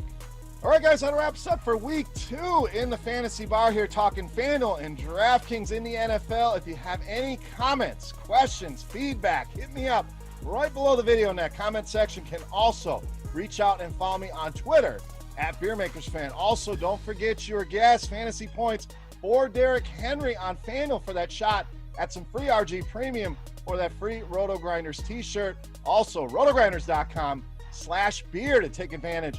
$5 off, limited time offer. Take advantage of that Core 4 premium subscription. Rotogrinders.com/beer. For Rotogrinders.com, I am Beer saying salut. Best of luck here in week 2, guys. Again, we'll have some baseball videos trickling out. Keep an eye on that. Good luck. Have a great weekend, and we'll see you back here for week 3. See ya. Hey, thanks for checking out our videos. If you want more expert advice on DraftKings, FanDuel, or any other daily fantasy sports, make sure you check out the current videos playlist.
What is up, everybody? Welcome to Crunch Time NFL Edition.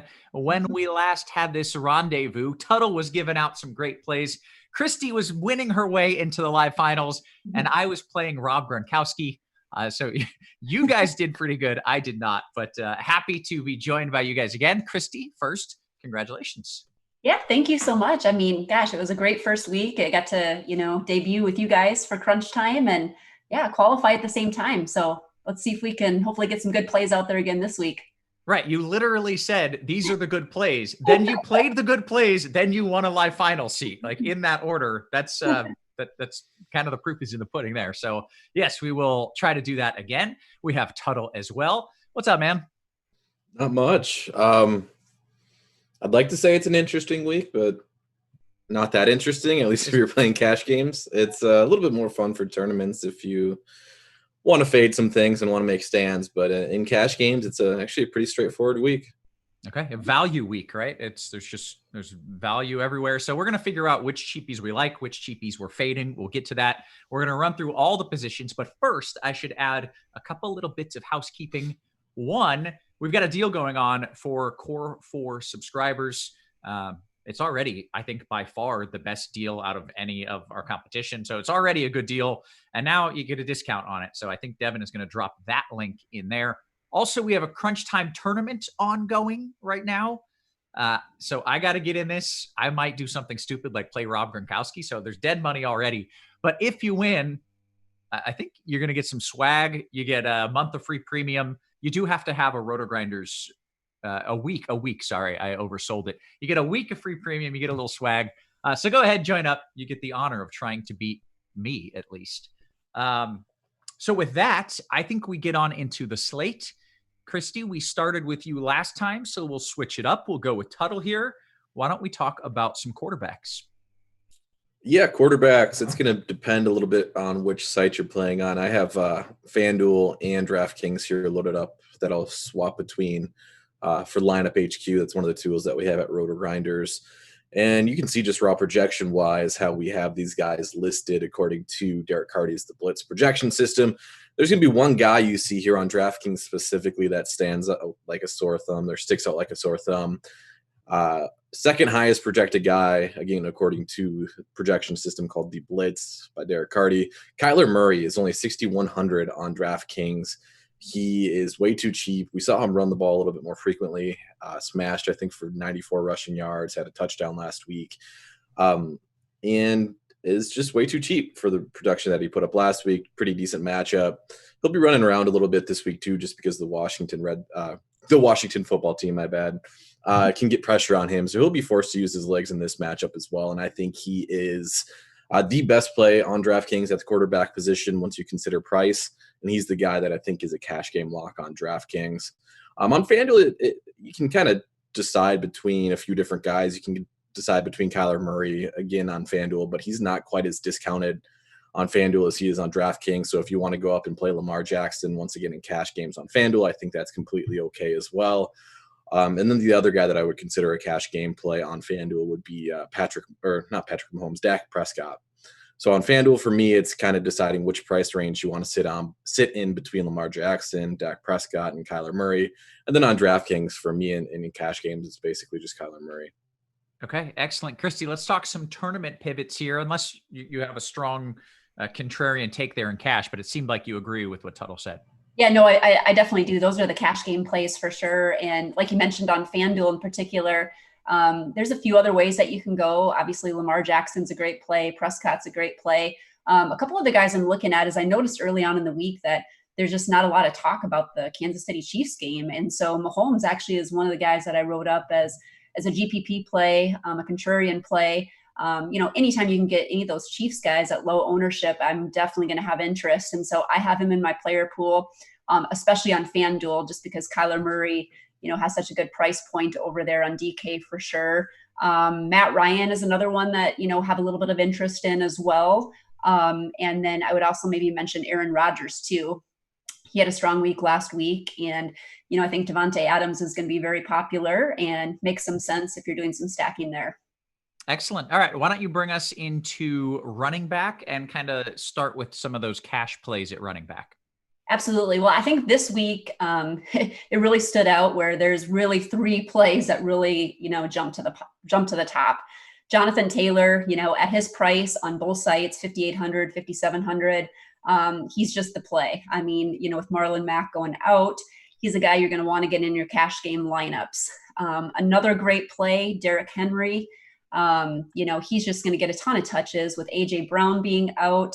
I just expect to see him in, probably score, he's potential to score 2 or 3 touchdowns as well. And then, of course, getting to that Dallas-Atlanta game, Ezekiel Elliott, fantastic play. He's priced very, very reasonably. So I would say for cash game plays, those are 3 that really, kind of pop to the top. Excellent. Really quick, we did get a question from Madison on quarterbacks. Any love for Tyrod in a tournament, Christy? He didn't make my player pool this week. I could see how you could get there, going on the cheaper side that I did last week, like with Trubisky, but didn't quite make my pool this week. Okay, fair enough. Tuttle, let's talk running backs. Anything different in cash, and probably more likely, what do you like in tournaments? Yeah, no, I mean, Christy nailed it with cash, and that's what I alluded to when I introed and saying it's kind of an easy slate. It's almost annoyingly easy in the sense that your 3 cash running backs almost come preloaded. They're such good plays, such good price points that it's tough to get off those 3 guys in cash. In tournaments, though, we know these guys are going to be so heavily owned. I'm sorting by ownership projections here on FanDuel. You can see all 3 guys we have projected at over 30% ownership, which is just crazy on FanDuel. DraftKings, pretty much the same, except Zeke's just a little bit less at 26%. So, I mean, again, it's football. Yes, these guys are amazing plays. Yes, I think these are guys that you want to play in cash games, but no problem fading them in tournaments at all. One guy that I like that's kind of stuck out to me late, and I don't think he's going to be very owned at all, is actually Miles Sanders. We have him at just 5% owned or 6% here on DraftKings. He's really cheap. Reports are that he's back to pretty much 100% health. We loved him last week thinking that he was going to get a matchup and be healthy. Wasn't healthy, so we should really love him this week as well. It's a fine matchup, pretty middling matchup against the Rams, but overall, he's, for his price tag, I think he's one of the best tournament options on the slate. Other ways you can go are, I think Ronald Jones might actually get some decent ownership, but I think he's an okay kind of, again, middling option. David Montgomery, I think, is an okay middle-priced option as well as somebody that could get a little bit more work. With the Bears being slight favorites at home. The crazy thing is here, I'm not overly interested in paying up. Like most people or most weeks, we like to play Christian McCaffrey. And I'd love to say that I think he's really a strong option just because he's going to see really low ownership this week comparatively to what he typically sees. But I mean, I don't know. I don't really love him in this spot either. If you do want to just play the ownership game, though, I think you can do that. But it's a really tough matchup for him. He struggled against the Bucs in the past, struggled against them last season. So I don't like him. I think if you're paying up just to be contrarian, the guy that I would go for is Saquon Barkley. I think he's a fine play. Again, I don't think he's nearly as good as the Derrick Henrys and the Ezekiel Elliott's of the world. But if you want to kind of stick in that price range and pivot to somebody that's a little bit lower owned, I think Barkley would be the guy.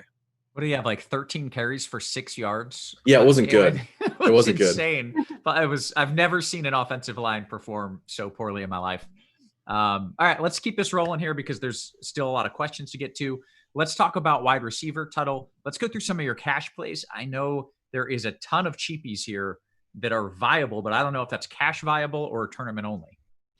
Yeah, a lot of cheapies, a lot of them are cash viable, and honestly, that's going to make the slate is basically if you pick the right cheap receiver out, I think that's essentially going to decide if you're going to win this week or not, unfortunately, which makes it not all that fun of a slate, like I said. But Devontae Adams, we'll start up top. We'll start expensive. Devontae Adams, again, really, really good spot for him. I do not think you absolutely have to play him in cash games. I think he's going to be one of the highest owned receivers. I think he's a really, really, really good play. But I don't think he's an absolute must at his price point. So if you want to fade him, I think what you would be doing is basically coming off 2 of those lower priced receivers in cash games and finding yourself more in that mid-tier. If you wanted to go that route, guys that I'm looking at the mid-tier range would be like Amari Cooper, I think, is way too cheap for the matchup, for his expected target share. I like Amari Cooper in cash games. I also like on DraftKings specifically, I think Mike Evans is a little bit underpriced. Godwin's out. I think we should see probably double-digit targets for Mike Evans in this spot. Again, I like him quite a bit on DraftKings specifically at his price point. I like T.Y. Hilton. I think he's a viable cash game option. And then if we're getting really cheap in terms of where we want to go, I think the three guys, well, there's actually more than three guys you can entertain in cash games, which is, I guess, again, kind of what makes the interesting decisions on the slate. But on DraftKings specifically, you're looking at like a CeeDee Lamb at 4,700. You're looking at a Deontay Johnson at 4,500. You're looking at a Christian Kirk at 4,300. You're looking at Corey Davis at 4K, and then you're looking at like Perriman at 3,800. And so I think most lineups will play two of those guys in Devontae Adams. But again, like I said, I think in cash games it's viable if you want to settle in two mid-tier guys as opposed to playing two of those guys. Okay. Christy, I want to talk about wide receiver GPPs, but first, give me your favorite of those cheapies and your least favorite. Is there one of those guys that you're like, I can't do it? I'm just, no, not even in a GPP. Me? Yep. Yeah. I would say for some of the cheap guys, I do like on DK, I think Deontay Johnson, I think, that's a good play there. I think that's some good value. I'm a little skeptical on playing Corey Davis just because I've been burned so much in the past, but obviously he's a great price play this week. So yeah, Deontay's probably one of my favorites. Okay. Let's run through some of those other GPP plays you like there, wide receiver. Yeah. And I can't remember if Tuttle mentioned this or not too, but Adam Thielen, I'd throw him in the mix. I don't know if he'll get overlooked at all this week, just because there are, like he mentioned, a lot of great plays in that mid-tier area. Also Kelvin Ridley, if you really want to get exposure, there's so many ways to, kind of dissect that game. Gallup will probably get overlooked as well. So there's some good plays there. I would also mention Marquise Brown, Hollywood Brown. I think, with, Lamar Jackson going to carry some ownership, he makes some sense, and, even throwing in Mark Andrews once we get to the tight end area. But he's someone to have interest in. And then Paris Campbell, I was also going to mention too, especially on FanDuel, he kind of falls into a good range where maybe he can make some cash sense, but also makes a good play. And I know Tuttle also mentioned T.Y. Hilton too. So I'm on a lot of those plays, but just add a few more in.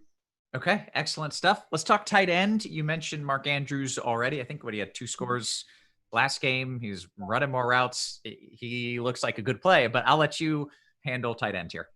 Yeah, I think, for me this week, I'm probably looking to pay down because there's some other areas that I want to pay up on. So, I'm looking at guys like Jonnu Smith. I think he makes some sense for Tennessee with, again, A.J. Brown being out. There's going to be a few more touches to go around there. Logan Thomas is another guy that I like. He's very cheap on DraftKings, but very cheap on FanDuel as well. And then, of course, if you're paying up, like we said, Andrews, I think Kelsey is going to be way under owned today because I think people will be doing that, just paying down, like we mentioned. And then the last guy I'd mentioned is TJ Hawkinson. He really came through with Golladay being out. I think he really makes a sharp play, and I think he's going to carry some pretty low ownership today. Excellent stuff. Tuttle, tight end thoughts? Yeah, tight end. So I think the build for cash games on DraftKings is you're going a little bit cheap at tight end. So it's like Chris Herndon type of range, 3,400, Logan Thomas, 3,600. Somebody I like in tournaments is kind of a bring back or a bounce back spot, I should say. I played him a lot last week. He did not perform very well, but he was on the field a lot, ran a lot of routes. Hayden Hurst going up against Dallas. I like him. I think Dallas will be one of the more popular stacks, even with Tyron Smith out. I still think that Dallas passing attack is going to be one of the more owned spots. I think I like Hurst quite a bit as a bring back option in that spot for stacks for that game. Okay. I've had a couple people, I know this is wide receiver, but a few people have brought up Scotty Miller. Any interest from either of you? Thumbs up, thumbs down on that? Yeah, I think he's definitely a good play for sure. With Godwin being out and all, there's so many good plays in that mid tier that I found myself not personally finding him in too many builds, but I do think he is a good play. Okay, great. Tuttle, why don't you talk defense really quick, and then we'll get into stacks and take some questions. Yeah, defense, I think it's kind of the same thing as it is most weeks on DraftKings. You kind of just play the lowest price defense you can. And, that will allow your build to work. So I'm actually fine playing the Jets defense. They're only 2K on DraftKings. I think they're completely fine if they make the rest of your lineup work. Another stat or defense that I like quite a bit, I like the Bucks defense at 2,900. I think they're really good, kind of still not too expensive, but I don't think they're going to be all that owned just because, again, I think people will settle below the $2,900 price point on DraftKings for defense. So I'm fine with Bucks as kind of my favorite lower owned defense, I guess. One thing I'll add there on the Bucks defense, and someone just asked if they could get a weather update there in Tampa Bay. Winds right now 13 miles per hour, gusts of 22. I expect those winds will get right to around 15 sustained, gusts close to 25. That's really borderline. That's maybe a longer throw or a longer kick could be impacted. It's not going to disrupt every throw, but it could be the difference between one deep ball being a touchdown or one deep ball being the interception. So I think just a little bit of a weather advantage there in Tampa Bay for the defense as well. Christy, any defenses that you are interested in? Yeah, I would maybe mention too, I know on FanDuel, Bucks really Buccaneers defense makes a lot of sense over there. I think Arizona, I don't know how popular they'll be. I think they're $3,600. I could see, that maybe making some sense. And again, on FanDuel too, I found myself with some builds with the Kansas City defense too in there. Okay, great. That leaves us to talk about stacks. And I feel like this is the most important thing is like, what team are you stacking? Don't screw this up. Like, this is what matters. This is what I always mess up. So Christy, what is the stack that I need to be on? Last week, it was not Tom Brady and Gronkowski. I know that much. Yeah. I like the Atlanta-Dallas game just as much as everybody is. And I think what makes it nice for tournaments too is the fact that there's so many players that you can mix in with the stacks, you're looking at 3 receivers for Dallas, with Lamb and Gallup and with Amari Cooper. And so you've got all those guys. And then you've got the opposite side where you've got Julio and you even mentioned, Hayden Hurst and Ridley. And so there's just a lot of variables, a lot of combinations to go. So I still like it and I'm not going away from it. And I'll definitely, have a good chunk of that in my tournament play for sure. Okay. Anything more contrarian? Because you mentioned that's the easy one, right? Yeah, that's the easy one. So for contrarian for me is I found myself on quite a few Chiefs builds in my tournaments lineup because I just think they, if they're going to be low owned, we all know what they do. I know typically they haven't played well against the Chargers, but they're still the Chiefs. So I know one guy we really didn't mention, but, Clyde Edwards-Helaire, he has made quite a few of my builds on some GPP tournament teams. So I like him a lot too. And I think there's a lot of different ways you can go. Kelsey too, Tyreek Hill, some of those guys that are going to be way under owned. So that's probably my favorite contrarian stack on the week. Okay, great. Tuttle, stacks. Yeah, and it's kind of crazy to think like the Chiefs are going to be low owned, but they are. Yeah. So I agree with that one. Again, like the Atlanta-Dallas game as well. I think Detroit, Green Bay is going to be a fairly popular spot, but I think that's a good one to go back to again. I think you can get a little bit contrarian with that if you want. I think everybody's going to be all over the Green Bay passing attack. Looking for leverage off that game, I don't love it just because they ran 4 running backs out there, but Aaron Jones would be the guy with the highest upside out of that backfield. So if you wanted to attack that game, but kind of in a little bit of a different way, Aaron Jones, I think, would be the guy that you would look to out of the backfield. Arizona-Washington, I think, is another pretty solid game stack. But then one I like quite a bit is Baltimore-Houston. I think some of these, kind of almost similar to Kansas City, I think some of these Baltimore players are going to be a little bit lower owned. And we know where most of the concentration of their offense is going to come through, at least through the air. We know most of it's going to come through Marquise Brown and Mark Andrews. So if you're stacking Lamar in that game, Lamar Jackson, you can do it with Marquise Brown. You can do it with Mark Andrews. And then we also know where the majority of the targets are going to go for Houston, and that's Will Fuller. So I do think the Fuller, Marquise Brown, and Lamar Jackson stack is really good for GPPs as well. Excellent stuff. Okay. We've got about 10 minutes until lock. So if you guys have any questions that you want answered by a couple really sharp people, now is your chance. You can literally ask anything. 2 things to note, though. First, we do have a deal ongoing for Core 4. So go ahead, sign up, get some money off. It's already a great deal. It just got better. Also, we've got the Crunch Time Tournament. You have a chance to try to beat me mano a mano. So go ahead, sign up. I think we've got maybe 75 people, possible to join that. So go ahead, jump in. It's $5 to enter. With that said, it is time to take some questions, and we will start with Madison. And Christy, this one is for you. DKGPP, would you prefer Taylor and Devontae or Julio and Amari? Is it a big swing or is it more of a coin flip? Who you said Taylor? What was it? Taylor and Devontae or Julio and Amari? Yeah, I mean, I think it is fairly close. I'm probably going the first one. Okay, great. Jamarius says, Tuttle, am I crazy for going Tyrod heavy today? I mean, I don't love it. We saw him struggle big time last week. The biggest thing, or the biggest concern for me last week, and again, it was actually a pretty decent matchup for him, is that he didn't run a whole lot. We liked him a little bit last week just because we thought he'd be using his legs a little bit more. He wasn't last week, so that's the biggest concern for me in that spot. I think, yeah, I mean, I don't love it. I don't know how else to say it, I guess. Well, you're not crazy. He said, am I crazy for doing it? No, but you can have some exposure, but I wouldn't. Yeah. That's not where I would put most of my eggs. Yeah. All right. Robbie D says, DK Cash, you want Gurley, Sanders, or Mostart? Christy? Mostart? Well, I don't know. Yeah. Sanders. I would probably say Sanders or Mostart, I guess. I would stay away from Gurley for Cash. Great. Jay says, in DK Cash, you want Scary Terry and Deontay or Evans and Humphreys? Terry and Deontay. All right. Christy, back to you. JRC says, FanDuel Cash, Lamar and Campbell or Kyler and Cooper? I would actually say the first one, Lamar. I think Campbell makes a great play for Cash too. Excellent. Generic says, DK Cash, any interest in Paris Campbell? Yeah, he's fine. He's one of those cheap receivers that I guess I didn't really mention.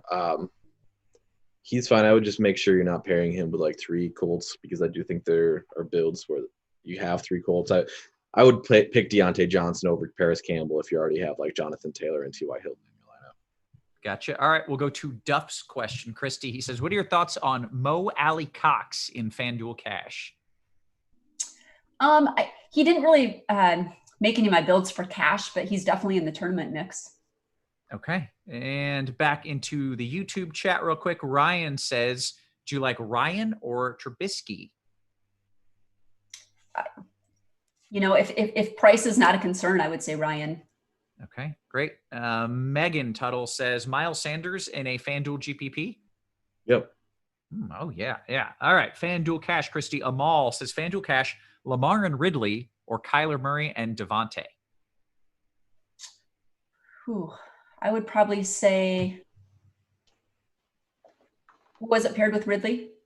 It was Kyler Murray and I'm sorry. It was Lamar and Ridley or Kyler Murray and Devontae. Okay. I would probably say, I'm pretty high on Devontae. I'd probably say Kyler and Devontae. Great. All right. Matt says, who is the late game hammer, Tuttle? Hopkins, Clyde, Brown, Andrews? Who's the hammer? Marquise Brown. I love it. All right. This is a good question. Matthew says, DK Cash, Christy, do you want Mostert over John Taylor? John Taylor has like all of the little Rotogrinders tags. He's got like 6 little colors. Yeah, I wouldn't fade Taylor today. I think there's other places to fade just because of, his price and the amount of touches that he should get and things like that. So pretty high on Taylor today. Great. All right. AD says, anybody on Nyheim Hines, right? He scored twice last week, I think, but now he's the second back. Any interest, Tuttle? So you could use that as an answer to the question Chrissy just answered. If you're going to fade Jonathan Taylor, you probably do it for Nyheim Hines. You don't play him in the same lineup. You either fade Taylor. If you're fading Taylor, I think the Colts are going to score points. So if you're fading Taylor, I would say either Nyheim Hines or T.Y. Hilton in your lineups in hopes that those are the guys scoring the touchdowns over Taylor. That is very clever. Good thoughts. All right. Let's see. Rocky Raccoon says, I haven't heard anyone talk about $7,200 Stafford at low ownership, who could potentially throw it 50 times, surrounded by cheap wide receivers and tight ends. Any interest, Christy? You know what? He is one of those guys that didn't make my quarterback pool this week. I can see how a person could get there for sure. And again, there's a lot of good builds that if you're taking someone cheap at quarterback that you can really kind of load up on some studs. So yeah, it makes some sense to me. Great. Bazinga says, hey, can you run a little naked Kyler in GPPs to be different, Tuttle? Yeah, that's fine. I mean, he ran it. I think the thing to note though is that he wasn't like running designed runs last week. It's not like they're looking for him to scramble. But again, the Washington football team has a good defensive line. They'll likely get pressure on him. He could, run the ball. But this isn't like a Lamar Jackson thing where they're actually designing running plays for him. So I wouldn't bank on it on a weekly basis, but it's not terrible. Okay. Stan. All right. 3.5 minutes. Stan says DK Cash is a 3v3. Christy, Dak, Amari, and the Bucks D, or Kyler, Hopkins, and the Jets D. I would say the first one. Okay. JMVP, DK single entry GPP question, Tuttle, Drake or Sanders? I like Sanders slightly. All right. Jumping back over to the YouTube chat real quick. All right, Christy, could Shenault for the Jags be sneaky today? I don't think he's that sneaky. I played him. Yeah, I don't think he's sneaky. I know he popped up on some projections and things like that too. So, I think he's a pretty good play. Yeah. All right. Paul says sub $5,800 wide receiver on FanDuel. Do I want Scotty Miller over the chalky Lamb? I'd rather have Lamb, but me too. Okay. All right. The answer is no. Italian Mamba, DK Cash, the best combo of these gentlemen, Christy, CD, Deontay, Kirk, Corey Davis, and Campbell. That's a hard question. Okay, the best combo. I do like Lamb. I think he is a good play. And out of that, I'd probably take, did you say Campbell too? Yep. Yeah, probably those two. Great. Good work. All right. I'm Authentic says Perryman or Cepheus? Is there a dude named Cephas? Cephas, yeah. Cephas is a great name. I'll take Perryman. All right. Megan Smiles says, any interest in Goddard in FanDuel cash tight end? I wouldn't be looking at him for cash. I do think he makes a good GPP play, but I think, some of those lower end ones that we talked about, like Herndon and Thomas and John Smith, or maybe some better cash plays. Okay. Let's see. DK Cash from K-Sig, Tuttle. You want Cooper and Rojo or Evans and... Cooper and Rojo names. Or Evans and... It's the wrong amount of... It's just the wrong amount of names. I'm taking a different question. Cooper and Rojo or Evans / A-Rob and Gallup? Cooper, Rojo. All right. Mark says DKGPP, Sammy Watkins or CeeDee Lamb? I would say CeeDee Lamb. Gregorius, DK Cash, Evans and Coop or Adams and Campbell? Yeah, and that's basically the decision I was talking about when we talked about it. I like the Evans and Cooper side. Okay, excellent. I imagine we're coming up on lock here. And those are all the questions. So, Devin, have we done good? We got 40 seconds. All right, who's your gotta have? Oh, we got the tournament. Go ahead, fill up the tournament. If you haven't already, you get a chance to play against me, except I don't think I had a chance to join the tournament. Sorry. Who's your gotta have him? Who's your guy, Christy? Who's your favorite play of the week? Oh, favorite play of the week? I would say, oh boy.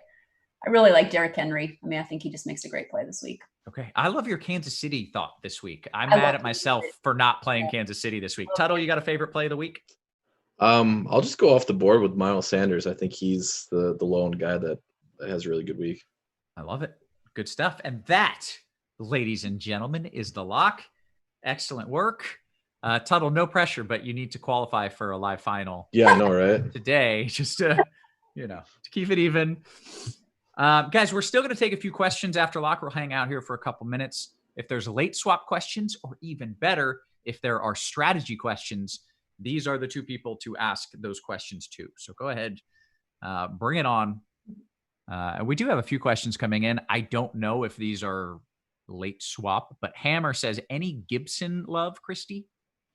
A Gibson? Yeah, I can see how people would consider him. He's somebody that did not make my player pool this week just because there were so many other good options that were in that price range that I liked a little bit better. All right. K Sig says Thomas or Herndon. One of you guys was talking about Herndon. I don't remember which of you it was. I think they're both great plays. I know they're pretty similar. I think Herndon was a little bit more on FanDuel. I'd probably take Thomas, but it's very, very close. Okay. For those of you who are still hanging out in the YouTube chat, don't forget, we got a deal going on today. You can get money off an already great deal. So go ahead, jump in the Core 4 play. There's all the best tools, and you have, all the best experts in the biz. So go ahead, jump on in that. Showdown question. Do you guys do showdowns? Yes. Sometimes, yeah. Okay. I will ask this to both of you then. You both get a shot. Tuttle, you're first. Who do you like as a showdown captain for the Pats versus the Seahawks? I would go with, I forget who's less expensive between Lockett and Metcalf, but that's the way I would go. All right. Christy, you got a favorite there? Showdown between Pats and Seahawks? Yeah, I was probably leaning toward those Seattle receivers too, I guess. Probably Metcalf is who I'd go with. Okay. When doing showdowns, is there some sort of, this is the position you should put in captain, generally speaking? Like, do you want a quarterback there? Or is that a bad strategy? Quarterback is the most commonly used. So if you're looking for leverage, then typically receiver or running back is kind of the play that you would go with. Don't put kickers there. Don't put tight ends there. Unless we're talking about like a Travis Kelce type of tight end. Right. Don't put tight ends there. Don't put defenses there, that type of thing. But yeah, quarterback's most commonly used. But if you're looking to get a little bit of leverage on the field, receivers and running backs would be the way to go. So my thought here, Christy, tell me if I'm wrong, would be that if your quarterback is going off, there's probably a receiver that's catching those touchdowns. Would it make more sense to plug in the receiver in that case? I mean, obviously it's harder to pick the receiver. Yeah. But do you follow that rule as well? You don't put quarterbacks in?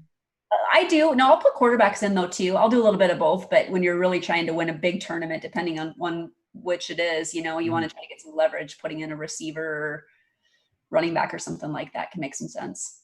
Okay, excellent. Let's see if there were any more questions here in the old Discord. Your favorite late slate GPP stack on DK? I don't even know what the late slate games are. So Christy, you got a favorite out of those? Kansas City is late, right? Yep. Yeah, I would definitely say Kansas City. They made a lot of my tournament lineups today. Yeah, I love that play. All right, Tuttle, you got one? Marquise Brown, bring it back to Will Fuller. Okay, excellent. I think with that, we can get on out of here, guys. I think we have done our duties. We get to go relax and watch a little football. So good luck, guys. Appreciate you. Tuttle, Christy, Devin, always working hard behind the scenes. Guys at home, we appreciate you. We love you. We will catch you next week. You have been crushed.